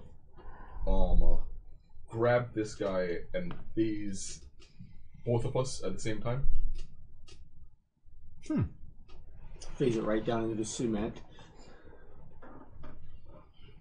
Give me I would assume you could do that. Down into the power sewer? description didn't really say, but that seems like a logical thing because you take your stuff with you. So I would assume Give if me your Brad can purpose. do it. So, so give me a power roll. 20. Okay. Oh my goodness. You can't seem to phase the darn thing. I got a 21. It's like it kind of half phases, but then it's not. Resisted. I don't know. You might want to try again and focus more. Yeah. Okay. Try harder! That's right. Try harder. And what? Yeah. No. What's your roll? 8. Okay. It's not even shifting now. Okay. So, Totem, you hear the beeping, kind of like a timer going from inside the van, which you're underneath as a porcupine right now. I turn back into a beetle at the very end of the turn. Okay. Good plan. All right.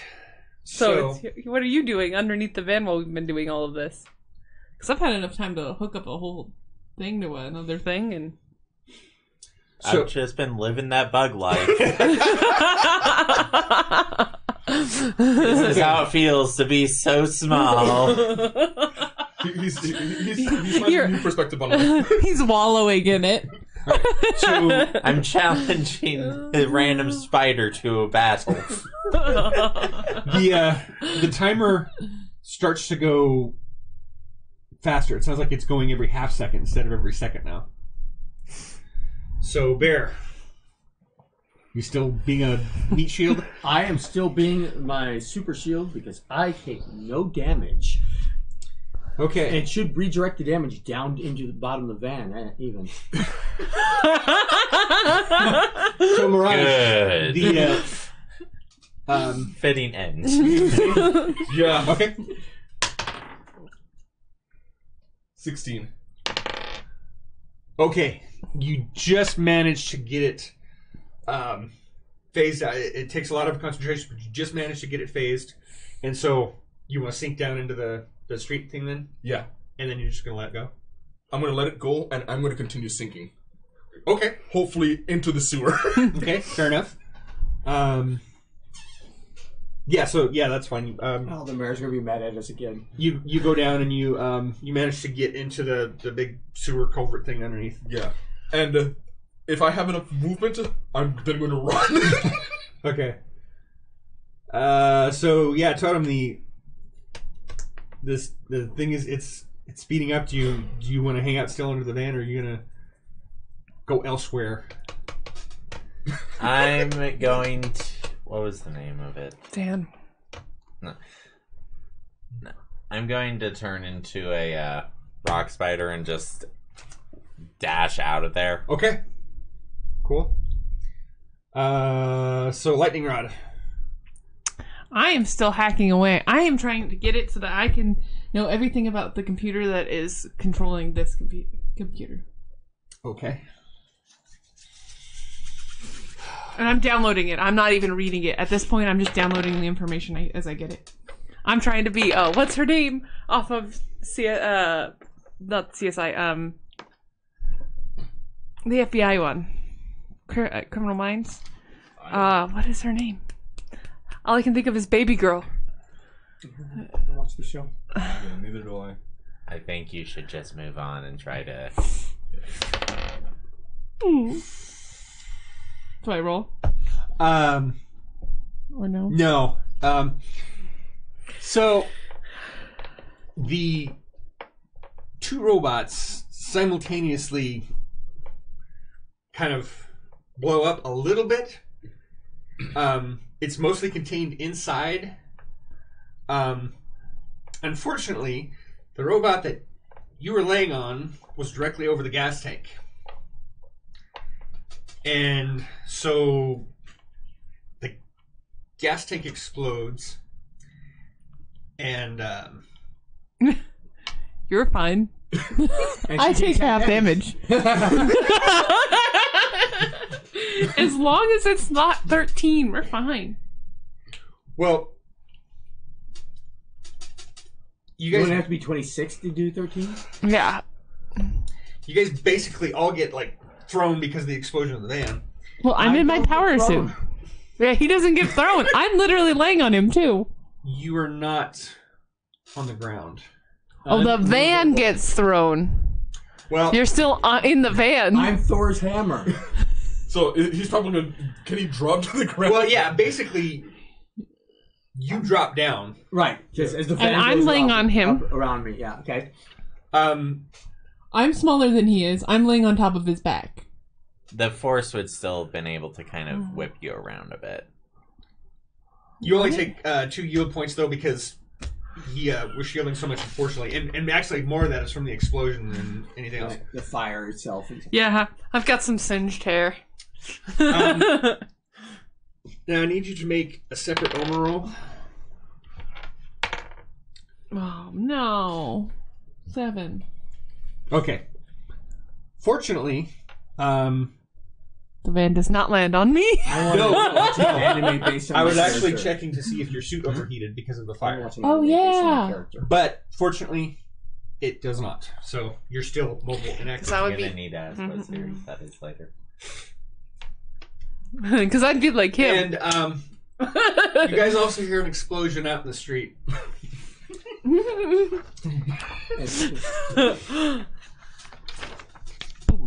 So how much damage did you Oh my god. Mole. So I'm big as a boom. There's a What? nice hole in this thing. Fortunately, Daniel, you're not close enough for it to hurt you. Do you land in gross sewage? Where is the dog? And do you see four random turtles with masks? No, but I had some really good soup. Oh, is the pizza box flying by?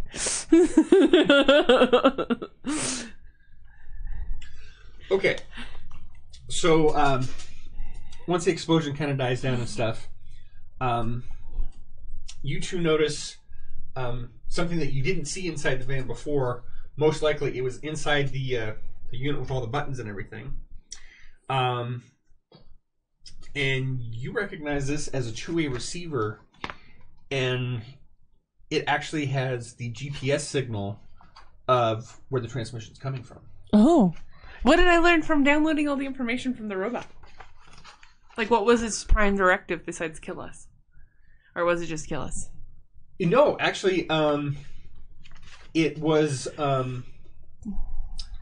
They were very specifically programmed to escape first, and then, if possible, only do.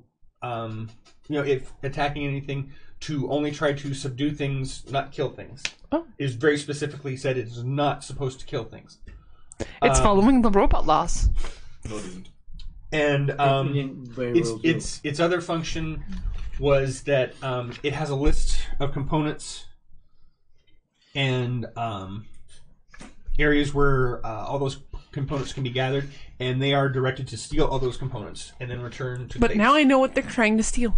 Oh, and return to base. Does it have a coordinate for base? Yeah, that other unit that you found Has a coordinate for base. Yeah, it shows you where it's transmitting to from. steal from the game store? Yeah. Since we have a list of what they were trying to steal, we should know it's from the game store.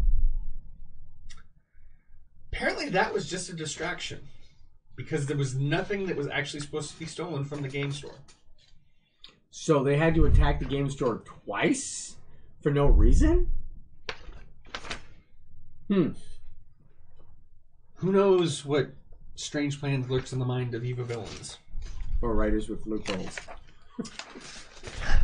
All right. So, since we're sitting at 1:30, I think maybe we should discuss some of the issues that we've already discovered with how this game is set up.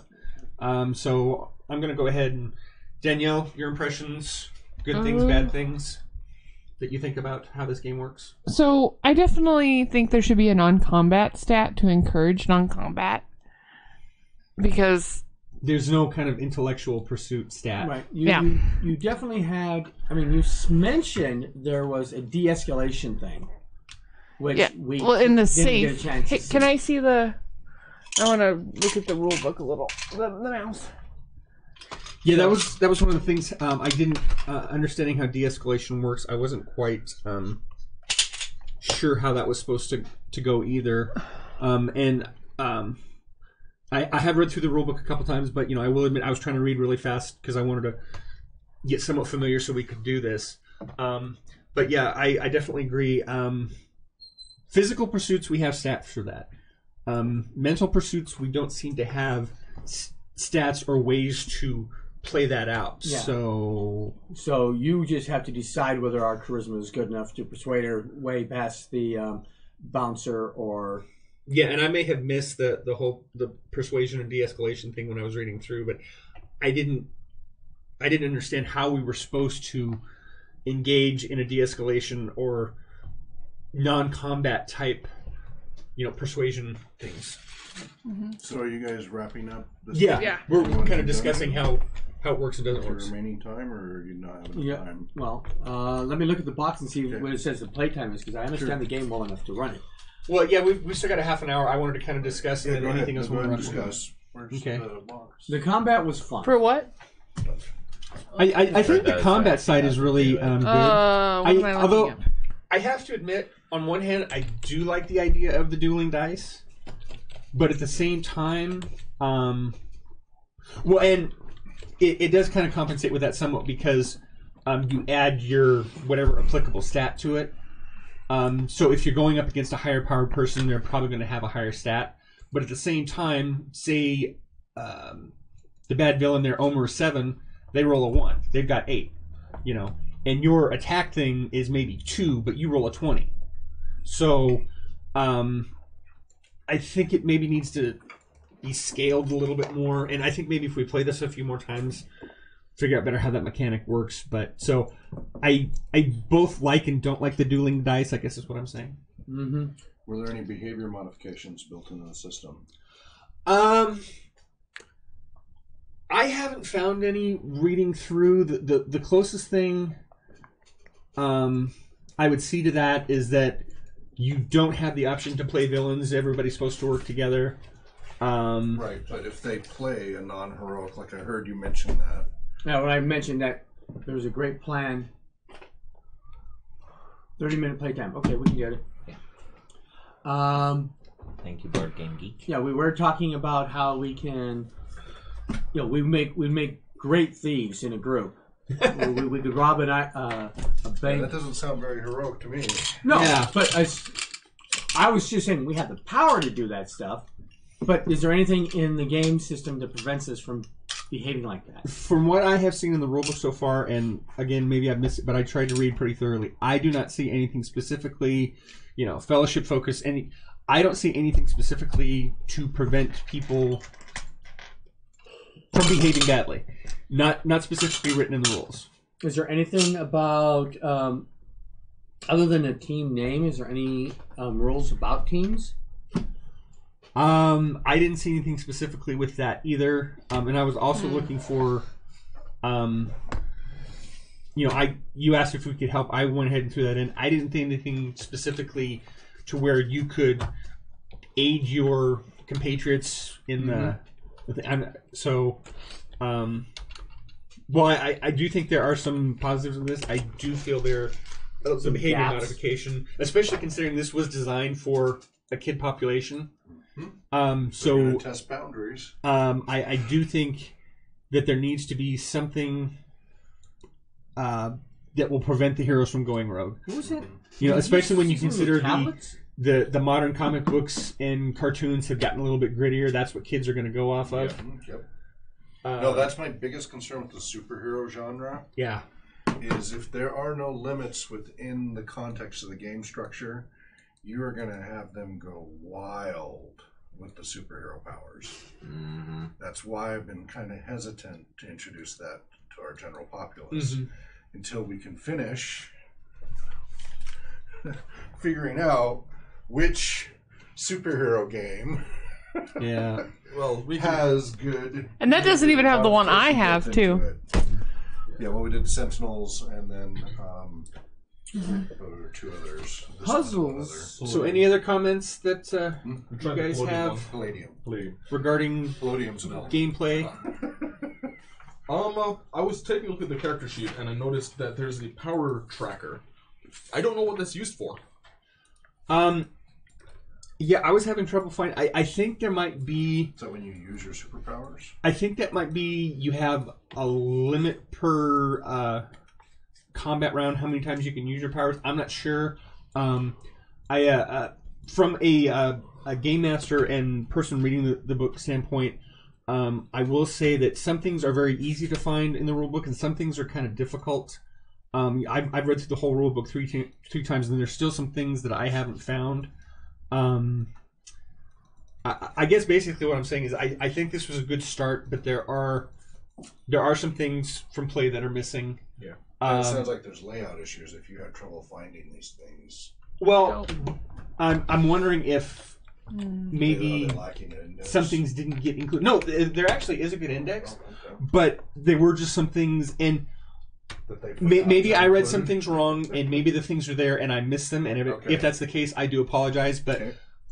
I made sure I read the rule book through like 2 or 3 times to make sure we have a decent baseline.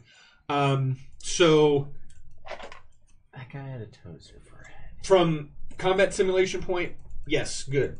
For the rest of what heroes Wait, do, what was that puzzle speak? The puzzle supposed to cover everything that we do, like answering the riddle of the Sphinx, figuring out how to get out of a flooded room, find clues, all those, but what or stat, even social questions. It's so all of the so what mental stat stuff does is that puzzle. use though? Does it say? See, that's the thing. I'm trying to figure out. What does this say right And I here think that I've pulled up? My Is it anything guesstimate good? is the reason. No, it says power and impulse use, luck or explanation, riddle solving could all be a part of it. I'm thinking that's reliant on the player's own abilities.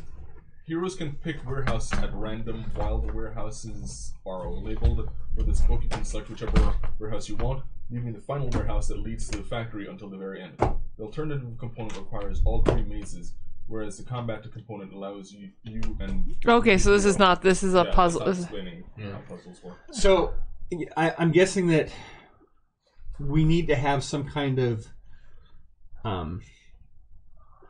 mental problem-solving stats because obviously,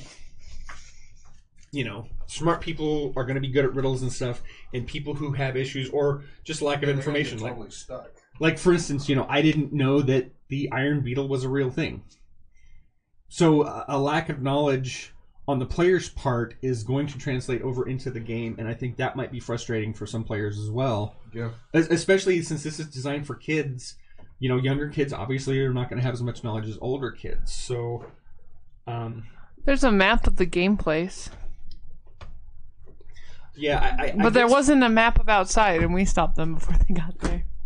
Yeah, nothing ever happened inside, unfortunately. So I'm guessing I'm going to say at this point, at least my personal verdict, is that from a combat simulation point, this is a pretty good game. But I feel like, unfortunately, with a lot of other superhero games, that the other part is missing. And also, this one being geared specifically to games, some kind of behavior modification so they all don't go rogue, I think is definitely needed as well. So that's my final take on that. Anything you want to add? Anybody else? I think a general,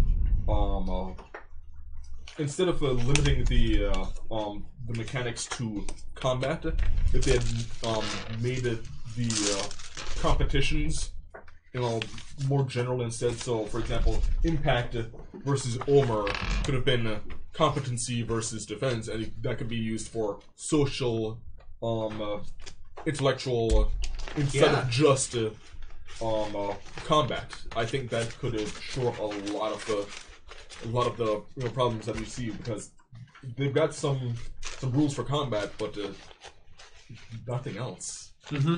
Yeah, and that was digging through the rule books. I had trouble finding stuff other than combat.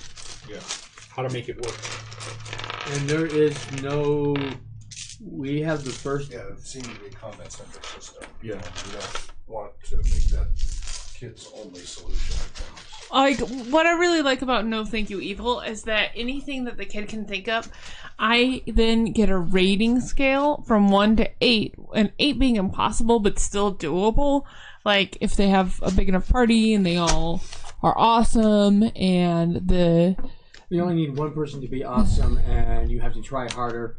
That gives you your up to 8. Yeah. Yeah. You can't stack awesomes. Oh, you can't? I did not know that. Okay. So, I mean, it's still doable. It's really unlikely, but it gives the GM the option of, letting them hover across the river, even though they don't have that feat, because they can explain how it's going to happen, even though it's impossible. Mm-hmm. And I think that that's what it's missing, is that element of this is a child's mind. They're not just going to automatically attack the robot. They're going to want to tickle it. Or hug it. Or pet it. I mean, I think that the primary problem with the stats that I'm seeing is that the stats are only for 4 of the 5 stats are for combat and the other one's for travel.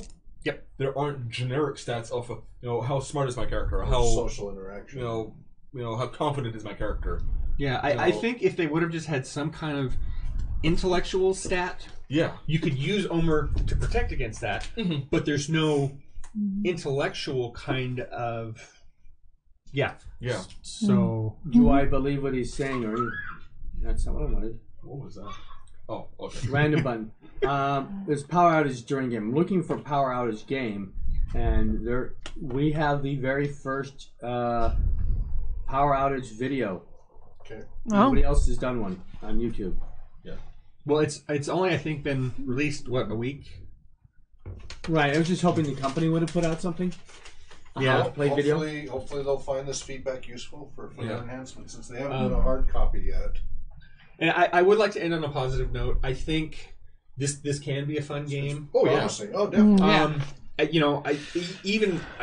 a DM, I had kind of fun here because you guys clearly had fun. Oh yeah. The rules aren't super crunchy. It gives me room to kind of play around, and it's kind of a give and take thing. The player, I want to do something. Is it possible? Yeah. Okay. Let's try. Let's see.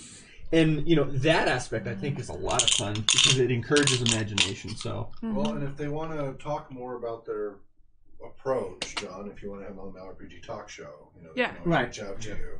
They can email info@rpgresearch.com and talk about. They can get a slot on the RPG Talk Show if they want to explain more about what they were trying to do. Yep. So, Burbars, if you are listening, please reach out to us. We would love to talk about this system more. We do think it's got a lot of potential. So hopefully.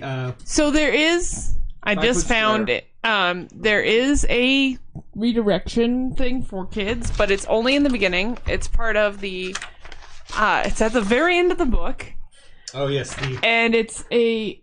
First, it's a comic that kind of explains what each stat is, and then it's a creed, and the creed reads, "I protect those in need.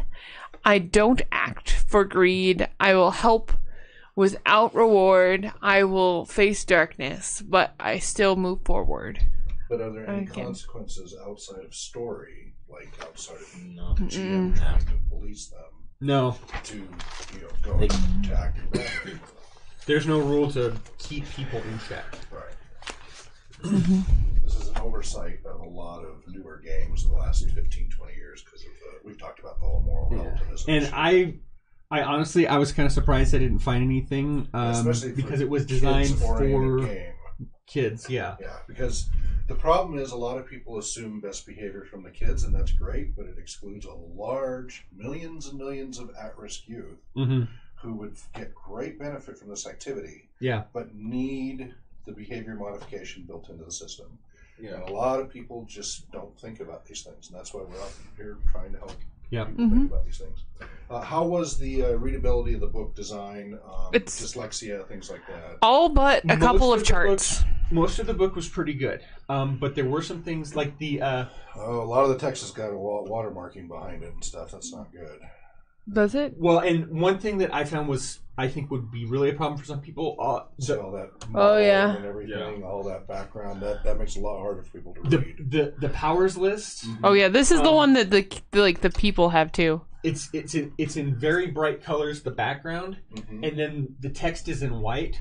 And even me, I find it hard. Yeah, that's really hard for somebody with dyslexia, color blindness, and other LDs or visual impairments to read. Yeah, and I don't really have visual impairments, but I still found it hard to read. Right. Well, like our worst case one is the Dresden Files, right? That's your worst experience to date. And you're not the only one. No, you're the third GM I've tried to get to go through it, and we still aren't running it. But I think they should use those books for a class on how not to design a rule book for anybody to read. Yes, I agree. It is the worst case scenario. So this is definitely not that bad. But there's room for improvement as far as making it more accessible to a wider audience. Yeah. Right. And so... How was the layout as far as just getting through it and finding stuff? I think the layout overall was pretty good. Like I said, the index is actually really good. But it just wasn't... Some of the information, I think, just wasn't there. For those of you who aren't familiar, we don't worry about the pretty artwork and all that stuff. To us, that's like the least important aspect of evaluating a role-playing game. Other sites, that's important, like the Ennies and stuff. For us, that's really not important. I will say one thing that I think the creator of the game tried to make sure... I mean, the text are in colorful boxes, but because... people like to put fancy symbols behind the text and make it worse. And I think, at least as far as the layout, they tried to keep the art kind of separate from most of the text. Good. So overall, I think the design was pretty good. It's not that we don't like artwork showing characters, but we need it. But from an accessibility standpoint, I think it was designed fairly well. The powers list, I think, was kind of hard even for me to read, and I don't really have visual or focus issues that way. So.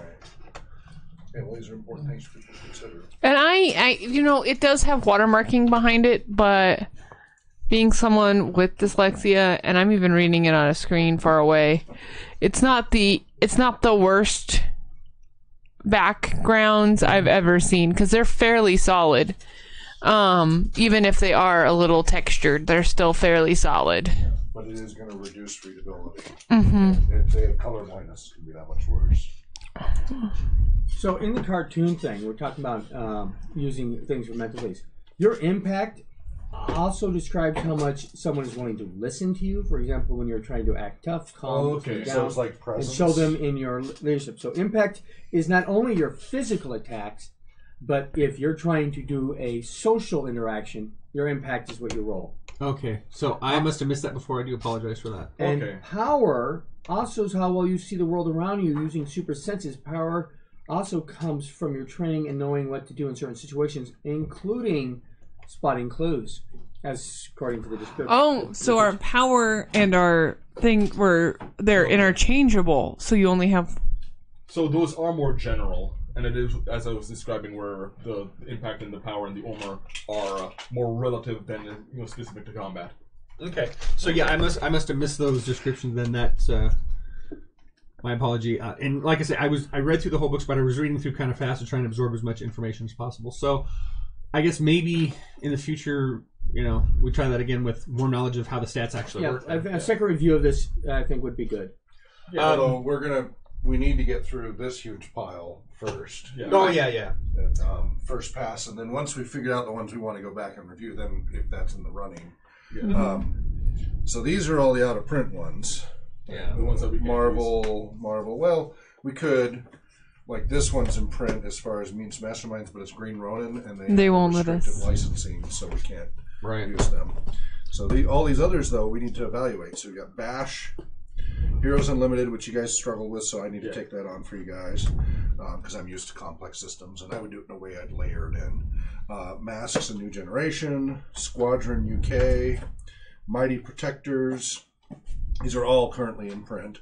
Capes, Cowls, Villains Foul. That one. And even the Champions Hero Basic version you can get in print if you know how to look around. It's a little trickier. So those are all the ones we still need to evaluate.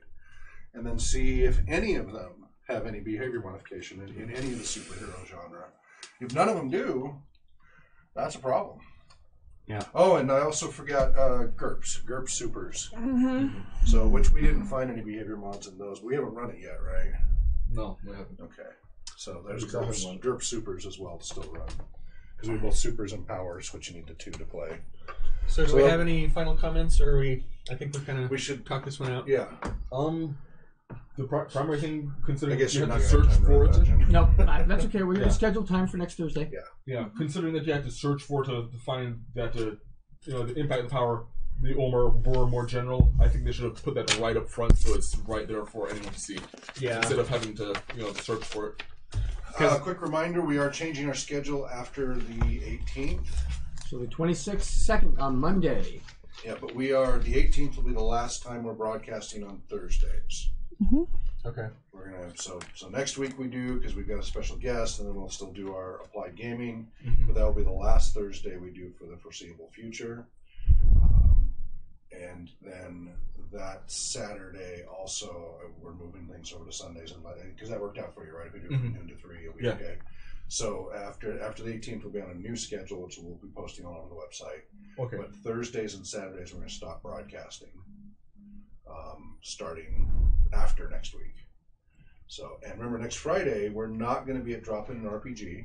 Nope. We are going to be at the gala for Difference Maker and Entrepreneurship. Greatest Washington Tuxedos. University. We'll be at the Convention Center, Event Center, whatever there. It's on our website. Who all was planning to be there that's here? Okay. Danielle, were you or not? No, because it's Easter weekend and I'm going to be gone. That Friday? I'm going to be gone Thursday night through. Okay. All right. Trent said he might be there. He's double checking to see if he can get his work schedule. He will let me know within the next couple days if he's going to do that. We want people there that can speak for us if they're asked questions, and I don't want to try and have the training. That's true. Yeah, That's if he true. wants to hurry and ramp up his training between now and then, great.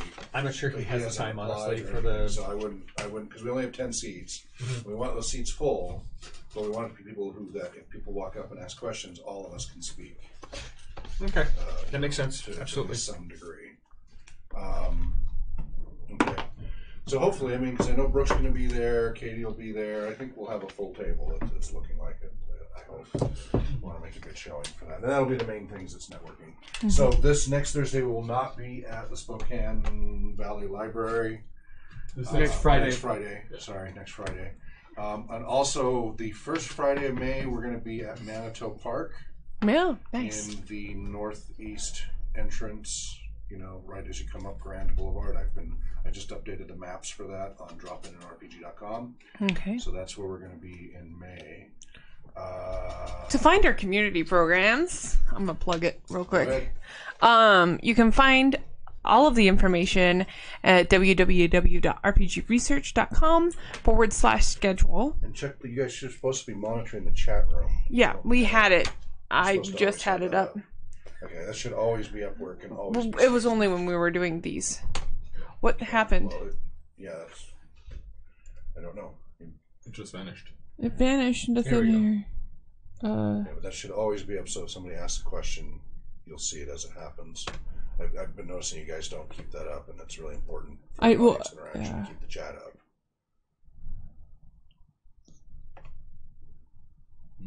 Like if you have to move something in front of it, make sure you can still see the chat part. Yeah, I just think it closed on me. No, it's not. It's the other browser. It's not Chrome. Go down to the other Oh, browser. it's this then. one. Yeah. Okay. There we go. Okay. What is that? It was bounced. Yeah, I was trying to figure out exactly what it was, but I can't see what the redacted messages. Oh. Okay. It might have been something inappropriate. Yep. You can find about our wheelchair accessible RPG bus at www.rpgbus.com. Our accessible trailer at www.rpgtrailer.com. We can find out about our Game Master training workshops at www.gmworkshops.com. Heroes of the Mist, which is our Sunday show and is for entertainment purposes at www.mistheroes.com. Our regular researchers meetings, you can find out what the topics are and when they are at www.rpgresearch.com/researchers. Several of our applied gaming and meeting, which are going to be changing at appliedrpg.com. Our talk show at www.rpgtalkshow.com. You don't have to say the dubs every time. Okay. You can just say the domain each time. Okay, because I was like, Yeah. okay. You can find our drop-in programs at dropinrpg.com. Our cooperative music and drum circles at rpgresearch.com/music. I do believe if we're at a park for drop-in RPG, we will have the drum equipment out. As long as the weather permits, yes. As long as it's not, We do drumming inside the trailer too, so yeah. And we do have periodic retreats, and you can find out about those at www.rpgretreat.com. So I was thinking maybe that's when we have our 5th Fridays. Oh. This is our retreat day. Okay. And please, we would love donations, and you can do that several different places. Patreon.com/RPG Research, as well as PayPal and at RPGresearch.com. And our Facebook, I do believe, has the donate button. Sure. Yep. And Amazon Smile. And Amazon As Smile. a nonprofit and all those charity sites. Yep. Thank you so much for watching. Thank you so much for indulging me plowing through the system. I hope you had fun. I certainly did. And thank you for doing learned a few things. And it was great. And hopefully we, now that we've got a little bit better understanding of the rules, I think we can run through a little bit better. Did you guys give them some GM feedback? No. No, not yet. Front loading. What? You front loaded the rules, and those could have those explanations could have waited until we actually got into things. But also, again, the power having an explanation of what our powers were would have sped things up. Yes, definitely. I think if we had... Do you know what he means by front loading? Yeah, too much information at the front. I should have just jumped in and played, and then as problems come up. What is the rule we want for when we're running a new game for new people? What is the rule we try to follow? They sit down, we hand them character sheets, and we play. 5 minutes. 5 minutes maximum. Okay. Explanation time. If you can do it in 30 seconds, great. But 5 minutes maximum. The sooner you get them into the story, and then layer in the rules as you need, where you ask them, what do you want to do? And they're like, I don't know what to do. Well, here's some of your options. You give them 2 to 3 options at a time, and then you tell them the rules as they try to do it. Okay. That hooks people way better than sitting here going, wah, wah, wah, wah, wah, wah, wah, wah, wah, because after 45 seconds, they're gone. Yep. I've watched it time and time again. They tune out. adult, kid, it doesn't matter. Okay. So the faster you get them into, you are reading this story, not the background, all that's part of that 5 minutes. If you're telling the setting and everything, that's all part of the 5 minutes. You want to be right at where you're saying, you guys are here, and this is what you need to do. What do you want to do, right? You want to get right to that story where they can do stuff within that 5 minute window. Maximum. So the game system gave you a way to explain all of the attributes. And not having that in the character sheet, I think, was a disservice. Oh, yeah. So if the actual game system gives you something in a cute, kiddie way, especially if it's a more kid-aimed game system, not handing those out with your character sheets is a complete disservice to the game. Okay. Like not using the no thank you evil take cards. Yeah. Well, that was prep. That was a prep thing. You're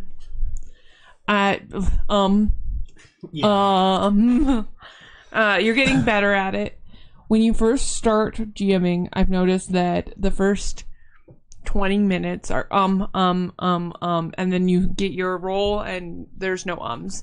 And I think if you were to slow down in the beginning and take your time with any of that stuff, it would go away. Because when you talk slow and you talk directly at people, there's not a bunch of ums. Okay. And they'll seem like dramatic pauses, even if it is you stopping and thinking. it is. I've been able to use that quite a bit. Yes, yes, and it works beautifully. You've come across as much more dramatic, and really you're just trying to avoid doing the ums and ahs sometimes. Right. And sometimes I am doing dramatic pauses. Yes, sometimes it is, but if they can't tell the difference, so much the better. Yeah, and I definitely think one of the biggest problems with that was I did not feel confident with the system. Sure. Reading That's through. always tough. When we dive into these, we literally try to figure it out while, just unwrap the plastic and try to figure it out on the spot. Yeah. It's rough. It is definitely rough. Yeah. The good news is the more you do it, the easier it gets. But I do recognize that there seems to be, like, starting an old car that's really cold. Like those first few bits, a momentum thing. And it's... that's one of the biggest things I'm really trying to focus working on. What's the law of conservation of energy? I don't know, science. Body at rest tends to stay at rest. Right. Body in motion tends to remain in motion unless acted upon by an external force, right? So you're starting out stopped. And it kind of takes a little bit to build up that momentum and get into the groove. For example. Because I haven't been speaking much to everybody today. So... catching that. Now, one thing you can do is assign somebody here when you're doing it to be your tracker, but make it where you can see it. So Right? So that you're not having to, because you have to juggle everything else, but you can watch the chip marks going up, and it'll start making you catch it. And just try to slow down. And dead air is scary with the broadcast. It's not as bad with a tabletop game. With a broadcast, dead air is bad. So people want to do those fillers. But the only way to break the ums and ahs and all those fillers is either A, substitute it with some other, and then that ends up getting annoying unless you create a whole range of them, which is what some broadcasters do, or get good at dramatic pauses. Now, you don't want to go so far that it's like William Shatner and each and every life depends upon, right? You don't want to get so extreme that way. But it is a practice thing. And one of the things I've been trying to tell myself is that if it's not something you actually need to say, don't say it. Just say what... Well, with broadcast, it's sometimes better to just say filler stuff. But use actual words. Yes. Is not a word. You don't need to say it, so don't say And that's what I'm trying to tell myself. Only... use your words. Yes. Use your words. Use your words. Yes. Is this the talking stick? Sure. So I'm the only one allowed to talk to. Remember what I told you? Yeah, I know. Yesterday? And I was gonna get the timer going around, and then we started getting in the combat, and I just. But no, that's my other big thing. I need to make sure. So everybody help me with this because we've talked to Shane about this repeatedly. He needs to everything he runs. He needs to use a talking stick. Oh, you also have to be how reminded to to use your first voice. Always. I was trying to do a voice with the commissioner, but because we were doing a broadcast, I was trying to be really careful because we're in an Asian city. I didn't want to do a typical Asian thing. Let that go. Just let that go. Mm-hmm. You can't if you worry so much about the political correctness of different voicing, you'll be completely paralyzed. Okay. Because no matter what voicing you do, somebody is going to find some way to be offended. Okay. I'll Now, remember that. You can the do a words perfect you accent, I say think. are a different story. Mm-hmm. But trying to do an accent, just do the best you can. Yeah. Well, the thing is, I'm actually pretty We're not good at professional accents, actors. but it's just the climate has gotten so toxic. I'm just trying. Don't to worry Not about here. it. There's Not here. No, but somebody on the broadcast might see, and I'm just It's never been an issue. okay. I'm just trying to be careful because I don't want to I hurt. understand. You know. And I appreciate that because you've had Yeah. other challenges. So, have you watched the voicing workshop that I put them through? No, I need to watch And you that haven't next. been through the voicing workshop. No.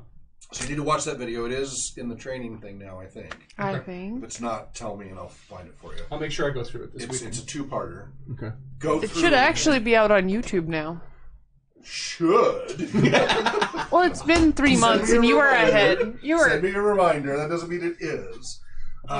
There are specific variables I list. You take a 3x5 card, We have to go. and for each voice, you say this voice. And eventually, you're supposed to have, as a GM level 1, 20 of these index cards Okay. of your 20 select voices that you can pull at any time. And it has all the variables that you need. And you have 20 different voices. And you know what? If you reuse those 20 different voices throughout your games, you are not going to get bashed compared to people who only use 3 voices. 20 voices is pretty extensive. We start you at 5, then 10, and work you up to 20.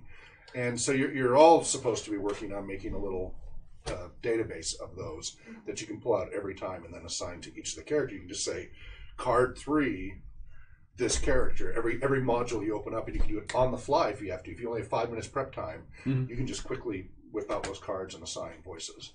So, but you have to go through that exercise to get to that point. So I just want to summarize here real quick. Preparedness, the ums, voices, Talking stick. Did anybody bring anything else up today?